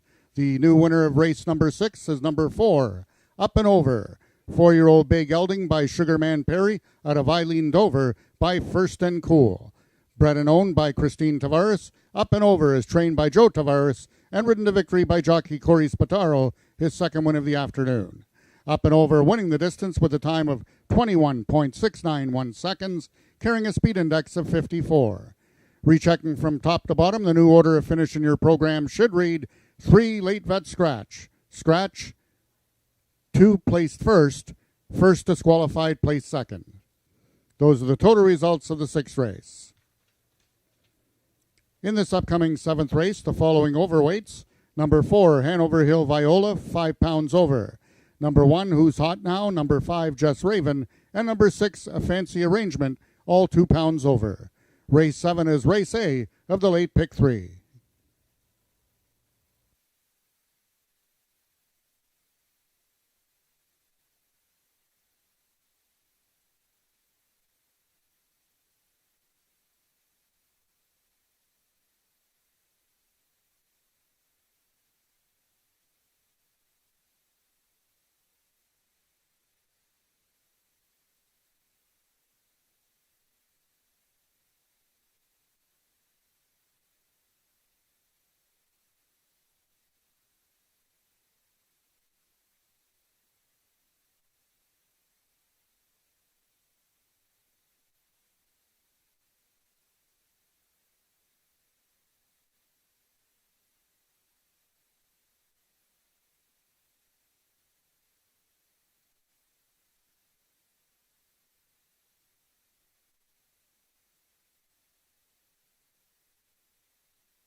Welcome everyone to AjaxDowns, the home of bumper cars.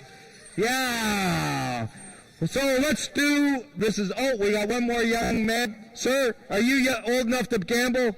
You're old enough for sure, guaranteed. Let's go, this is 50 bucks. $25. $25. And the winner is going to be... I've gone crazy today. Wait a minute. Here's the winner right there. Let her verify that this is a ticket of good quality. It is. Nick Kukas. No, that's me. I'm sorry. Rachel King. Yeah! Rachel, you got 5 seconds. No, Rachel's in the bathroom. No, she's got 1 minute. Run, Rachel, run, baby. Where is she? Rachel, Rachel, where are you? Hurry up, Rachel.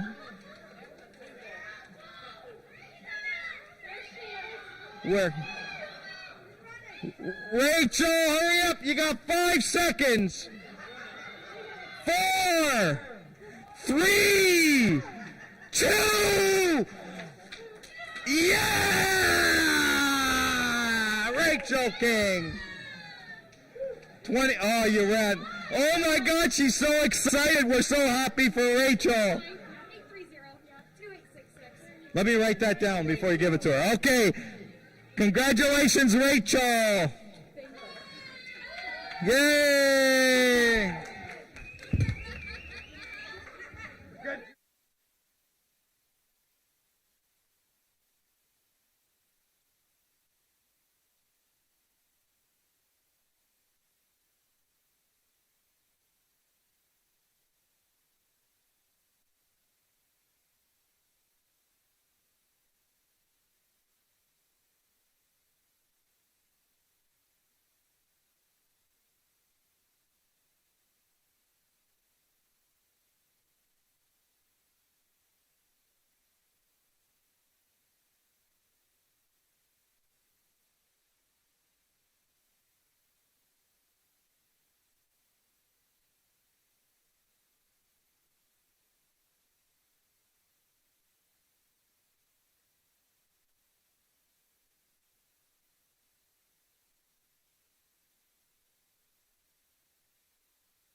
Is a allowance race. These are Ontario Sire 3-year-olds up, which have never won 2 races. I've lost it. I mean, after that last winning, Rachel, she was fantastic, by the way. Didn't you think she was great? Yes, Nick is giving away money in between races here, and they have a minute to come and claim it, and that poor girl, he made her run down the stairs and said that she had 4 seconds left. I thought she was going to, keel over when she got there to claim her money. But you know what? it's very fun. There's nothing that makes me more happy than watch our youth come to a racetrack and have a really good time. And I hope these people go back home and say, we went to Ajax and we just had a great time, and hopefully we'll see them back. Race number 7, of course, is an allowance race. Now one is the 2 lifetime Ontario sired, 250 the distance, and we've got a field of 6 going forward right now. Who's hot now is the favorite? Yeah, and she makes a great appearance in the walking ring here, Nick. This is Bob Broadstock trainee, and she's coming out of the Ontario Bred Derby and the trial, one of the trials for that race, 3rd and 4th in those events, respectively. And 250 yards seems to be a good distance for her. She won her maiden earlier this year at 300. And the competition obviously hits her nicely between. It's interesting that Marie Broadstock also has the 2 horse in here, trained by Don Reed, however, and that's all out of sugar. But I think Who's Hot Now is definitely a contender here. Let's talk about both you and I picked Just Raven in here. This horse is coming off 2 fourth-place finishes in 2021. Can this filly turn it around in here? Yeah, I think so. She's also coming out of a trial for the Thoroughbred Derby, the same one that Who's Hot Now was in. And in fact, she was 3/4 of a length behind Who's Hot Now, when finishing 4th in there. And she stumbled at the start. I didn't think it was, it was enough that cost her a placing, I think. This is a pretty quick gal. And I think that you're going to see her best race of the season right here. Okay, a fancy arrangement. The 6-horse, Corey Spataro, looking for back-to-back winners, rides for Joe Tavares. This horse has taken a little bit of action at 3-1 right now. Yeah, she only raced twice last season and finished 3rd in her 2nd outing of the year. She's, has her victory back in July of 2019. She showed ability. She's run in the low mid-80s. It's just a question of her readiness in this first start after a long layoff. Okay, race number 7 coming up in 6 minutes. The start of our late pick 3 on today's card. Don't get shut out. We'll see you after the race.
Now, have your attention, ladies and gentlemen. We have some late jockey changes.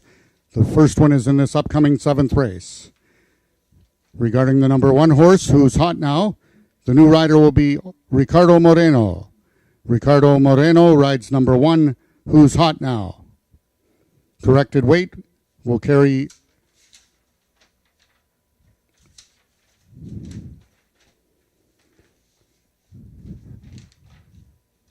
130 plus 2 pounds over, 132 on the 1 horse Who's Hot Now. Also race number 8, rider change on the 1, Jessa Deal. Also Ricardo Moreno. Ricardo Moreno rides number 1, Jessa Deal in race 8. Corrected weight 130 plus 2 pounds over. And the last change will be in the 9th race on the number 6 horse Down in Carolina. Jockey to be announced still on number 6 Down in Carolina in race number 9.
The horses are now on the track for today's 7th race. It's an allowance for Ontario sired 3-year-olds and upward, non-winners of 2 races lifetime, running for a purse of $14,000. Number 2, All Out of Sugar, owned by Marie Broadstock and ridden by Ramiro Sanchez Castillo. Number 3 is Winning Okie, owned by the partnership of Earl Foster and Ross Leach, the Mount de Max Badal.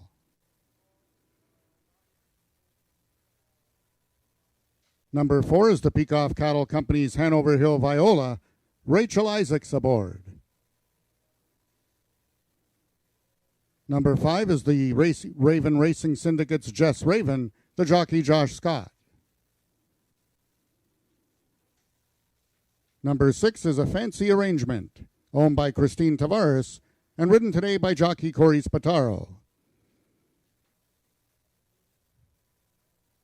And now on the track is number 1, Who's Hot Now, owned by the partnership of Marie Broadstock and Josie Pema, and ridden today by jockey Ricardo Moreno. That is your field for the 7th race, going a distance of 250 yards. Race 7 is Race A of the late Pick 3.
All the horses have now reached the starting point. It's post time.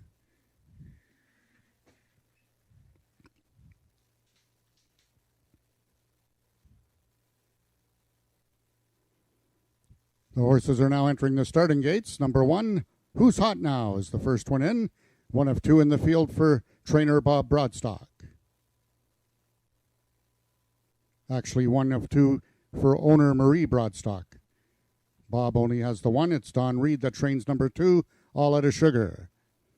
3 is Winning Okie. Number 4, Hanover Hill Viola. Public's Choice coming in, number 5, Jess Raven, 3-2 on the board. And the last one in, number 6, A Fancy Arrangement. They're at the post.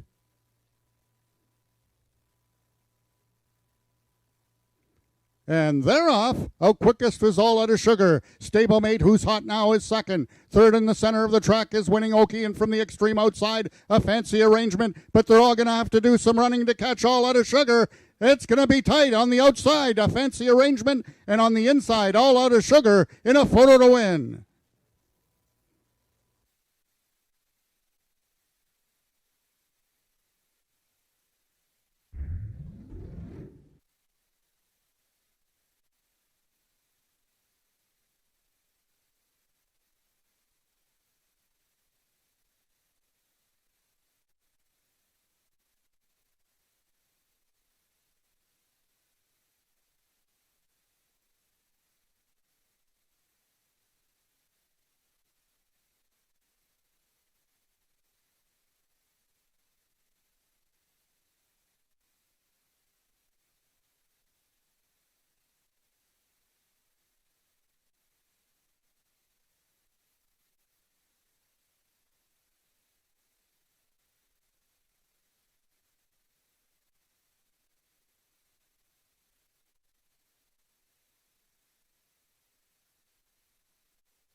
In the win photograph, it was number 6, A Fancy Arrangement, getting up for the victory over number 2, All Out of Sugar. Third was number 5, Just Raven, and fourth, number 1, Who's Hot Now?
Attention, ladies and gentlemen, we have a jockey's objection in this 7th race.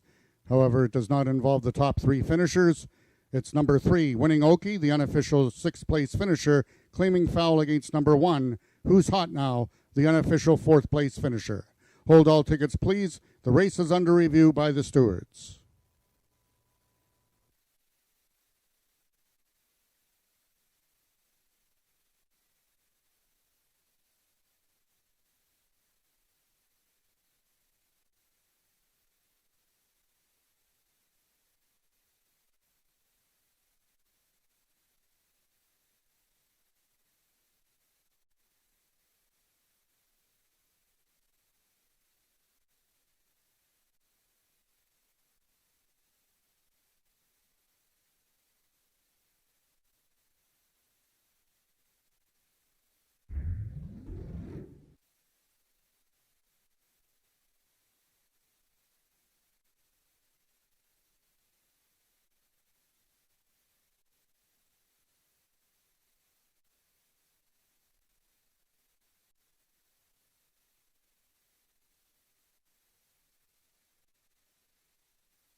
Attention, ladies and gentlemen, after a review of the video by the stewards, they have determined that the claim of foul be disallowed.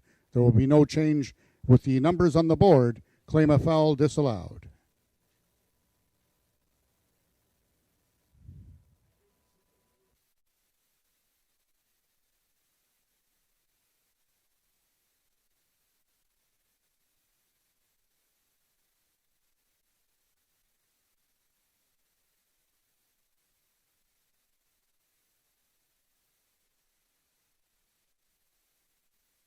So the seventh race are now official. The winner is number 6, A Fancy Arrangement, 5-year-old chestnut mare by Sugarman Perry out of Just Shazoom by Shazoom.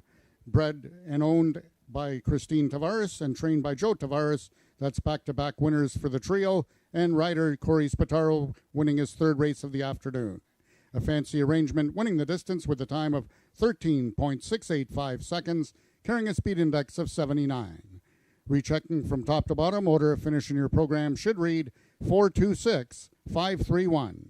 Those are the total results of the 7th race. In this upcoming 8th race, we have a rider change on number 1, Jessa Deal. The rider is Ricardo Moreno. Ricardo Moreno rides number 1, Jessa Deal. Corrected weight, 130 pounds, plus 2 pounds over. Number 2, High Class Ecstasy, 4 pounds over. Number 3, 5 Bar Fandango, 2 pounds over.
Okay, this is the second last draw of the day, and this gentleman's coming up with a losing ticket. Walk of shame. Anyways, this is a $25 draw. We made a mistake last time. It was $50 draw. We gave Rachel an extra 25 bucks. I hope she shares that with her friends. I know I would if I won. Right, all right. Now for $25. Verify the ticket, make sure it's good.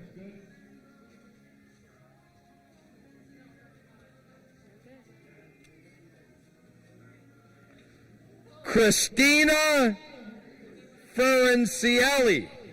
Christina Ferencielli. Oh, she comes. Hurry up, you got 3 seconds. You butchered her name. I butchered your name, Christina. You know what threw me off? It's with a K as opposed to a C. Congratulations. What's your phone number just to verify? 168778620. Okay, let me write that down. No, I'm just kidding. All right, Christina. Christina is the winner. $25. There's one more draw on today's card for $200 after this race. So make sure you get the losing tickets in here with your name and phone number. $200. We'll see you after race number 8.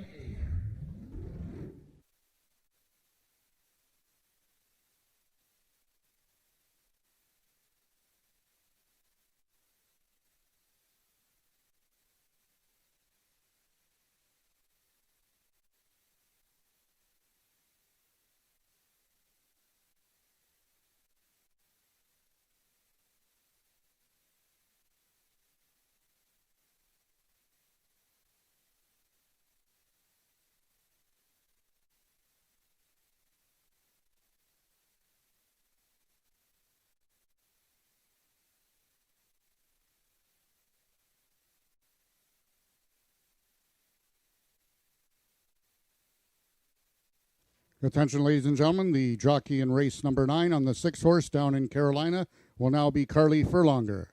Carly Furlonger rides number 6 down in Carolina in the 9th and final race. Corrected weight will carry 130 pounds.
Doesn't have a Hear me. I don't think. Oh, now they can hear me. I can hear it now.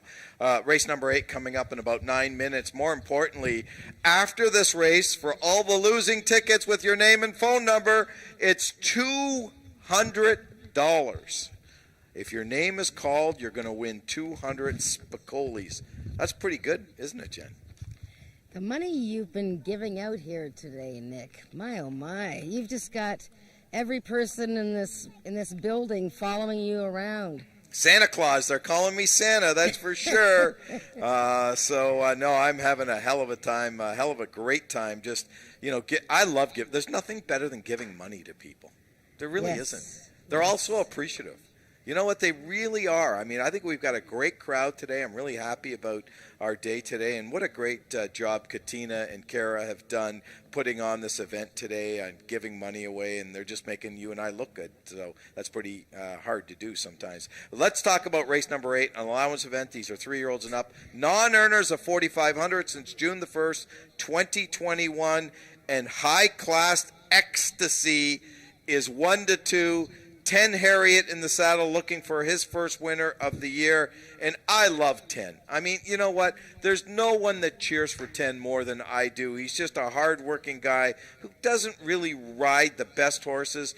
I'm sure he's not going to be 1-2 when it's all said and done, but what can we say about this horse? Yeah, and she's coming out of a race that unfortunately there was no time on. That was a week ago. And she didn't seem to get away all that well from the one hole that day. It was a pretty tough allowance race, but this race isn't all that much easier. Here's a gal who was 4th to Had to Be Ivory, and then she was beaten a neck with an 86 speed index 2 starts ago. So she's come close, but the competition remains pretty stern. It does, and and the horse that really fits this condition right to the T almost is the 3-horse 5-bar Fandango, currently at the board at 8-5. Loves the distance, has had 3 starts going 330 yards, 2 wins in a second, coming out of the Bryn Robertson barn. Yeah, this is a 6-time winner and a top mare for sure. She's done well in stakes races and had a slow start to this season, but second time out in her latest ran that 90 speed index, finishing 3rd, chasing 2 of the fastest horses we have on the grounds here for short distances, and that's Just a Sweet Surprise and Carnero. So loves to win races, knows how to win races, and boy, Corey Spatero, easy for me to say, 3 wins, I think, already. I mean, he's winning, he's getting put up for wins, and he's on board, so there's nobody hotter than him right now. Okay, I just want to mention the one horse is now being ridden by Ricardo Moreno, Ismael Mascara, off the remainder of the card today. Now, this is a horse here that, you know what, a little inconsistent for me, has run in some tough spots, though. Just a Deal is a long-distance horse for quarter horse racing, and if you notice, her last workout, Nick, was 550 yards. So she's getting ready for our turn races that hopefully will be debuting in the fall. So, yeah, she likes long distances. She's just getting rolling at 300 yards. So note that she did win 3rd time out last season, and this is her 3rd start out of this year. And last time she just had a terrible beginning, so don't worry about that race. Again, she wants more distance, but you could use her in the Triactor and Superfecta. It's funny, I ran a horse one time at Woodbine, and I told my trainer after the race, I said, I think this horse wants more distance. And next start, he put her in at Fort Erie.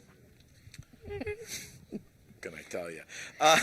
That's my last comment on this race. Both Jen and I will be with you for the run-up for race number 8.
The horses are now entering the track for today's 8th race, an allowance for 3-year-olds and upward, non-earners of $4,500 since June 1st, 2021, running for a purse of $10,000.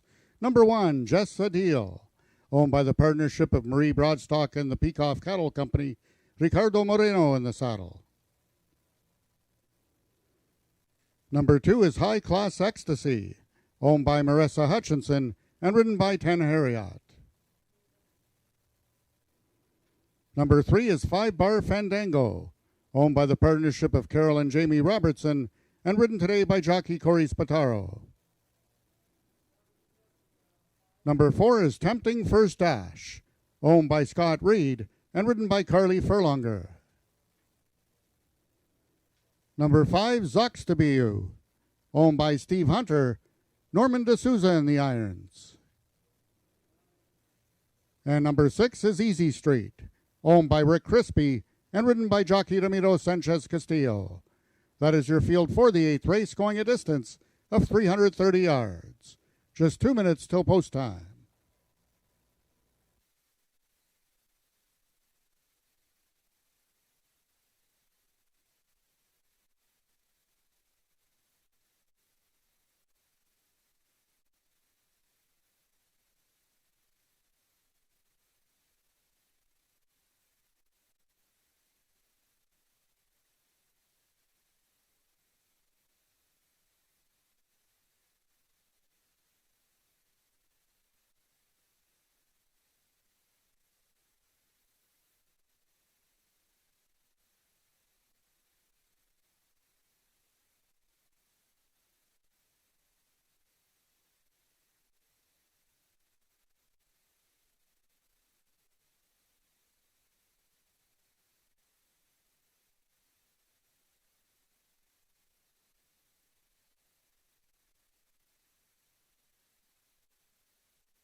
Well, we have just about a minute to post time.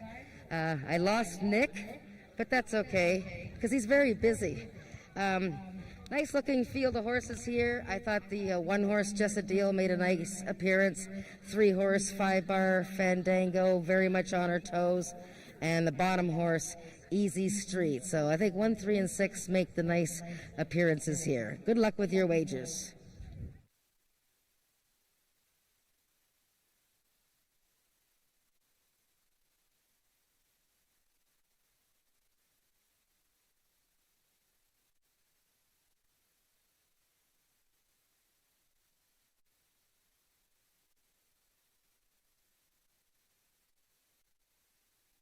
The horses have now reached the starting point and they're loading into the gates. Number 1, Just a Deal is in.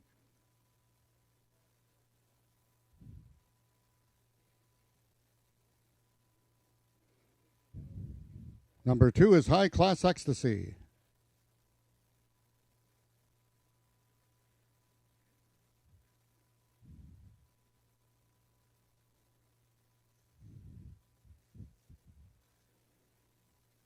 Number 3, 5-bar Fandango, currently the public's choice at 6-5, trying to give Corey Spataro his 4th win of the afternoon. Number 4 is Tempting First Dash. 5 is Zox to Be You, and the last one to load from the outside will be number 6, Easy Street. They're at the post. And they're off. Oh, quickest towards the inside is High Class Ecstasy. On the outside, it's Zox to Be You. And between horses is 5-bar Fandango. 5-bar Fandango and Zox to Be You. Those two down in the final 60 yards. And it's going to be 5-bar Fandango. Corey Spataro wins his 4th of the afternoon. Zox to Be You 2nd. And Tempting First Dash completes the triactor. Race 8 unofficial, 3-5-4.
The unofficial winner of the 8th race was number 3, 5-bar Fandango.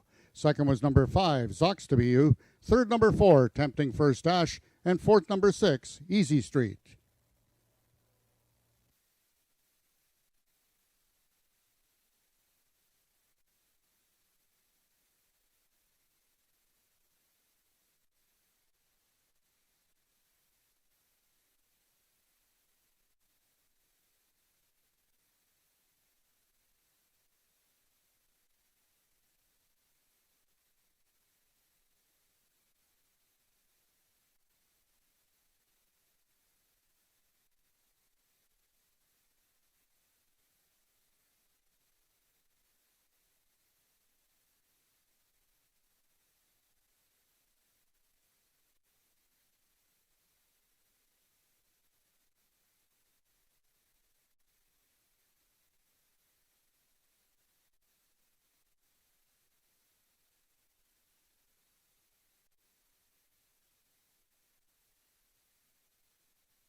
Of the 8th race are now official. The winner is number 3, 5-Bar Fandango, 5-year-old Sorrel Mare by 5-Bar Cartel out of Had to Be Fandango by Had to Be Nuts. Bred and owned by the partnership of Carol and Jamie Robertson, trained by Bryn Robertson, and ridden to victory by jockey Corey Spataro, his 4th win of the afternoon. 5-Bar Fandango winning the distance with a time of 17.022 seconds, carrying a speed index of 91. Rechecking from top to bottom, order of finish in your program should read 651-324. In this upcoming 9th race, we have a couple rider changes. First, number 3, Get on the Bus Gus. The rider is Rachel Isaacs. Corrected weight in the program, 130 plus 5 pounds over. And number 6, Down in Carolina, will now be ridden by Carly Furlonger. Corrected weight, 130 pounds. Number 4, Just as Sweet as Me, will be running with the flipping halter on.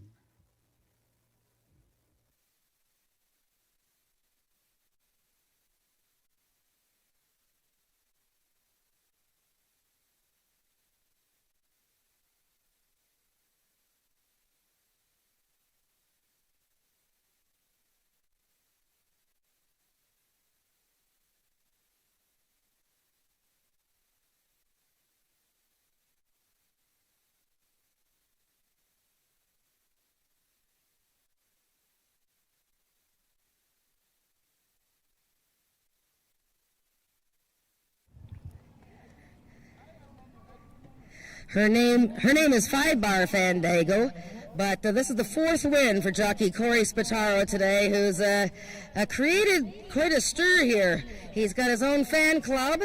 He doesn't know any of these people, but they're pretty excited, and they've been betting him today, and boy, oh boy, what a roll he's on. And 5-Bar Fandango, a lovely mare. That's her 7th career win for owners Carol and Jamie Robertson. Congratulations to the Robertson family, Bryn Robertson. And Corey, this mare, you rode her actually in her season debut when she didn't really do much running against tough ones like Spy for the Senate. But then she ran well last time. What were you expecting today? I was expecting her to win. I know at the beginning of the year, I don't think she was quite in top form because I know they tried to breed her actually, and the breeding didn't take, so they just threw her back into training, and I think she was behind the rest of the horses there. So now that she's had a few outs, now she's just kind of getting in a good routine. Your day is going well. You're not winning, and then you're being placed first. That 3-horse race was quite exciting. If that's what you want to call it. Well, you've got 4 wins. That's a good feeling day, isn't it? Hopefully one more. Hopefully one more. What about these fans here? It's always good to have a cheerleading squad. There you go. He's got one more. We're coming up with race 9. Well done, gang.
Okay, guys, this is it. All good things have to come to an end. The grand prize today, $200.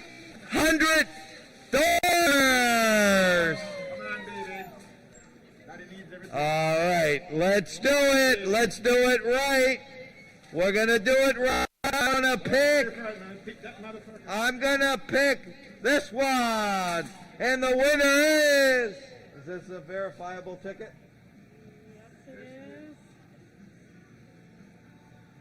Bob Blackburn.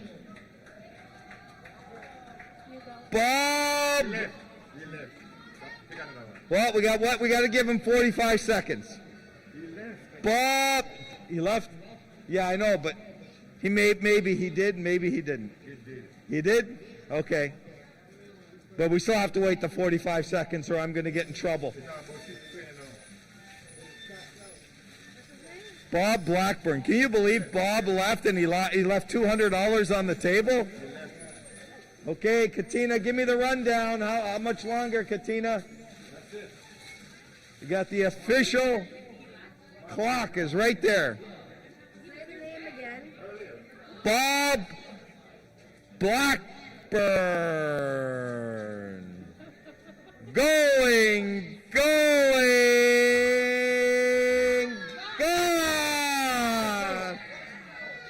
Bob, you just lost $200. All right, we got one more. Come on. Is this a legit one? Oh, no phone number. No phone number. We won't even say the name. No phone number? No phone number. Sure? Yes, sir. Let's try this one. But that doesn't look like a ticket. Yeah, it's a receipt. He bet it knows accounts. Perfect. Oh, okay. Oh, my God. My buddy, Henry. Where's Henry? No. Henry's gipping. Come on, Henry, I saw ya. Henry. There he is. Congratulations, Henry. There you go. $200 to Henry. Hey, girls, he's single. Okay? And he's got $200.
Race number 9 is the final race on today's card. Racing a speed index event. These are 3-year-olds and up with an average of 85 and under. We do have a rider change. The 6-horse Down in Carolina is now ridden by Carly Furlonger, I believe.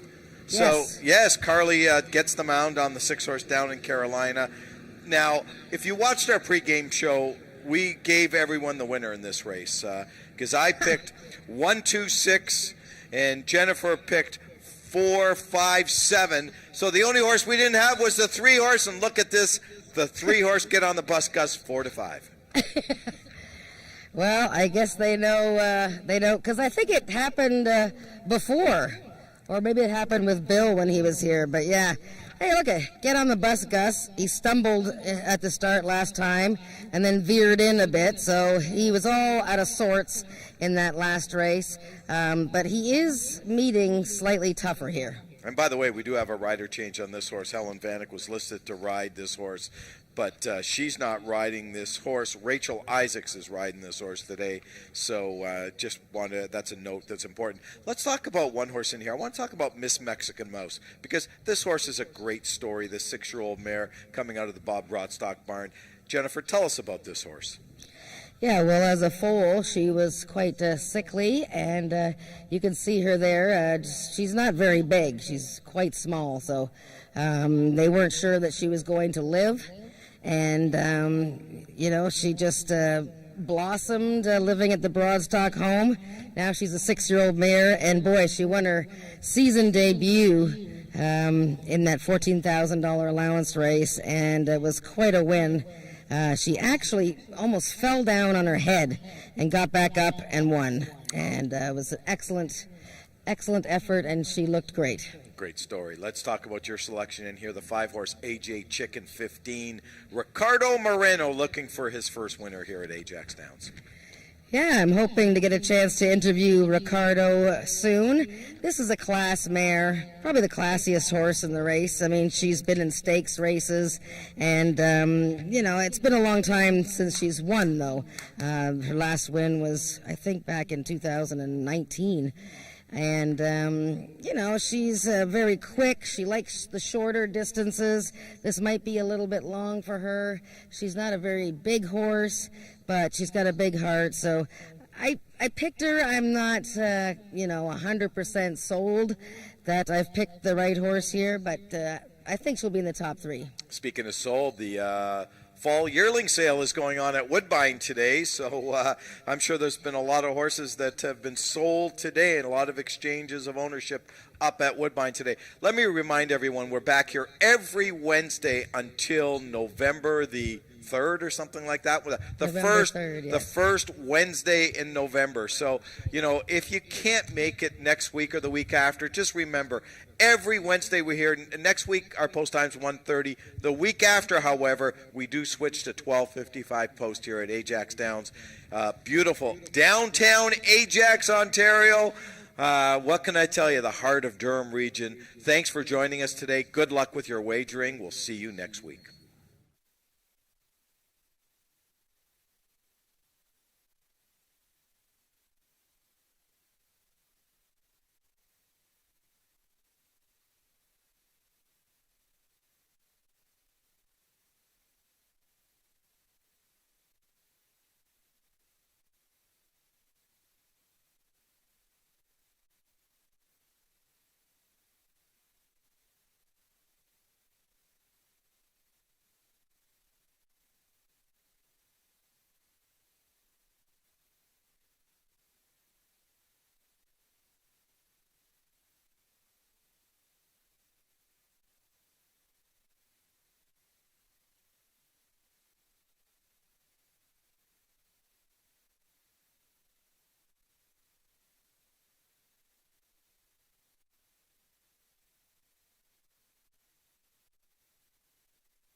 The horses are now on the track for the ninth and final race of the afternoon. It's for 3-year-olds and upward with an average speed index of 85 and under, running for a purse of $10,500.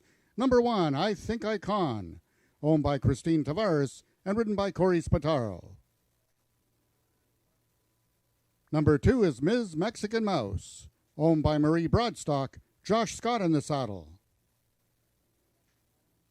Number 3 is the Big Dog Racing Stables Get on the Bus Gus, ridden today by jockey Rachel Isaacs.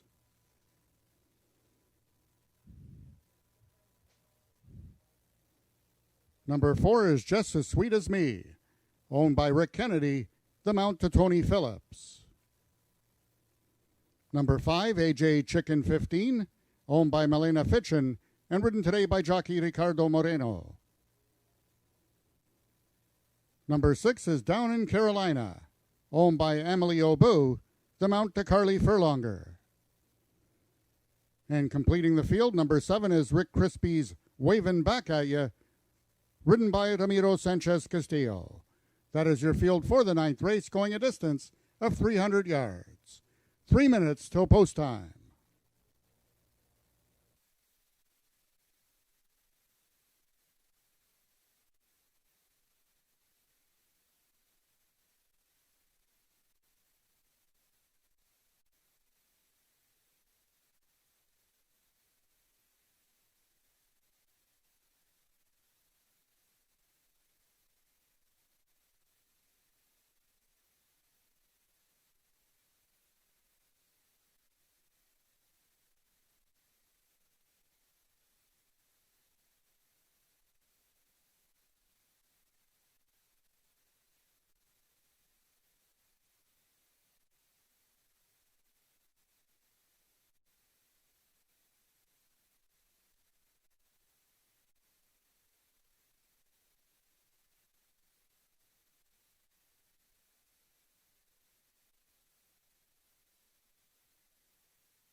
All the horses are now approaching the starting gates, just 1 minute till post time.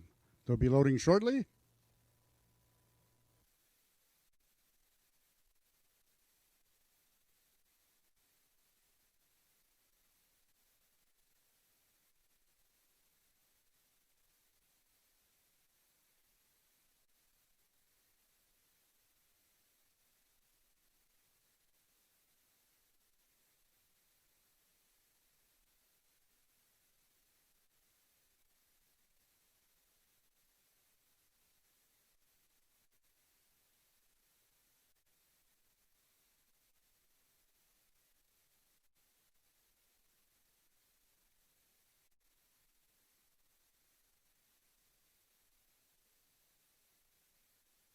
Horses are now entering the starting gates. Number 1, I Think I Con, the first one in, trying to give jockey Corey Spataro the natural hat trick and his 5th win of the afternoon, and 3rd winner on the card for Christine and Joe Tavares.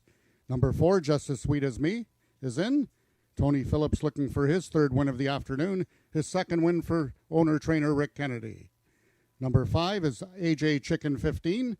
Ricardo Moreno, 1 of 2 in the field for Jason Pasco, a win earlier on the card.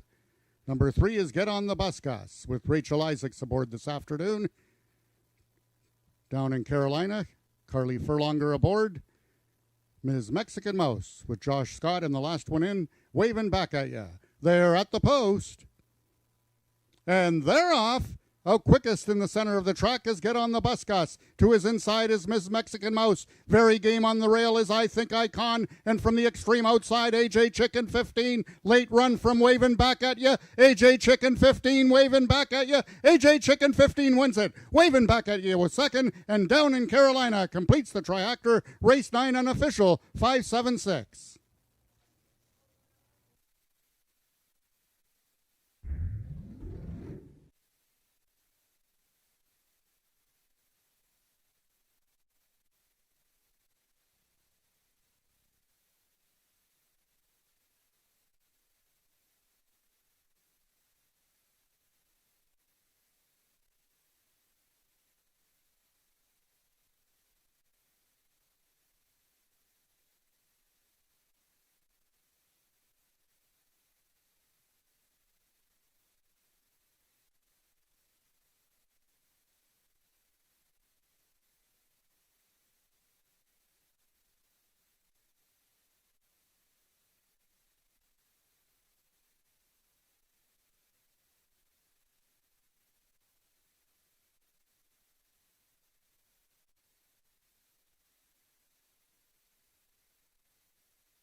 The unofficial winner of the 9th race was number 5, AJ Chicken 15. 2nd was number 7, Waving Back at You.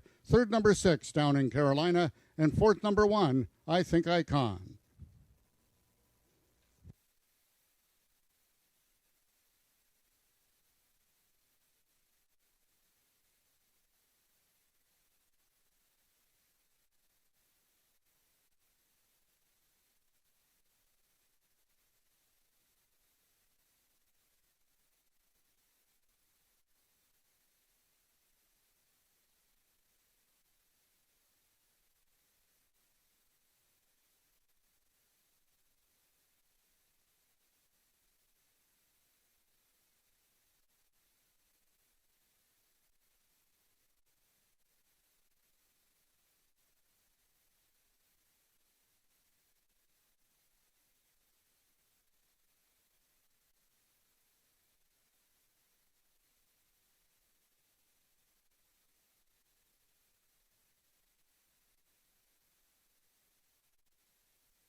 Results of the ninth race are now official. The winner is number 5, AJ Chicken 15, 6-year-old Baymare by a Political Jess out of PJ Chicken Black by Desirio.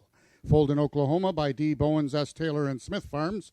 AJ Chicken 15 is owned by Milena Fitchin, trained by Jason Pasco, his second win of the afternoon, and ridden to victory by jockey Ricardo Moreno. Congratulations on his first win of the season.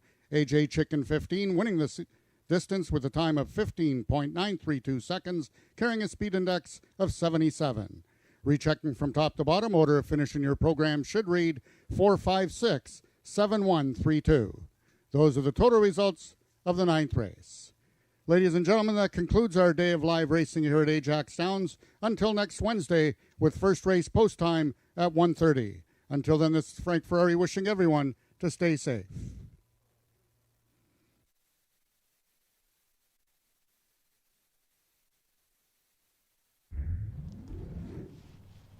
Well, the favorite, AJ Chicken 15, has won the final race of today. I'm not sure if anybody can hear me. Oh, yeah, I guess it is. Congratulations to Milena Fitchin and Jason Pasco for winning with this little mare, 6-year-old mare, her 6th career win. Oh, now we're getting louder. And what a great way to end the day with this classy mare winning. And my special guest is his first win at Ajax Downs, coming from Alberta, Ricardo Moreno. Congratulations, Ricardo. Thank you so much. Now tell me, you're going to have to get a little bit closer to this nice little furry thing there. Tell me, you have been riding in Alberta for how long? Yeah, I stayed in Alberta for 5 years, 6 years. 5 years? Yeah. And you rode a horse out there by the name of Free Thoughts. Yeah, actually it's a nice horse. Now, he won a lot of races, didn't he? Yeah, it's 18 18 races wins in a row, sadly. Now, what made you come here to Ontario and Ajax Downs? Which actually it's nice horses in here, so it's a little more better.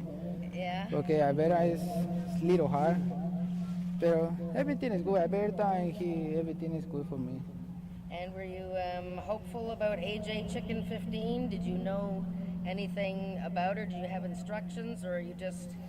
No, actually, this course is broken little bad, but it's coming a couple hundred yards, coming too fast. So yeah, it's a good race. Well, it's nice to get that first win out of the way, isn't it? Yeah, now, do you go back and forth to Alberta and Ontario? Yeah, I'm go tomorrow for Alberta and coming back every week. Oh my goodness, Yeah. that's a lot of traveling. Yeah, it's little hard, but it's fine. It's little hard from not watch my baby in a couple of Yes, days your and my father, wife. Yeah, So. okay. Well, congratulations Yeah, on your first thank you so win. much. And congratulations to AJ Chicken 15 Thank you so and much. Milena. You're welcome, Ricardo.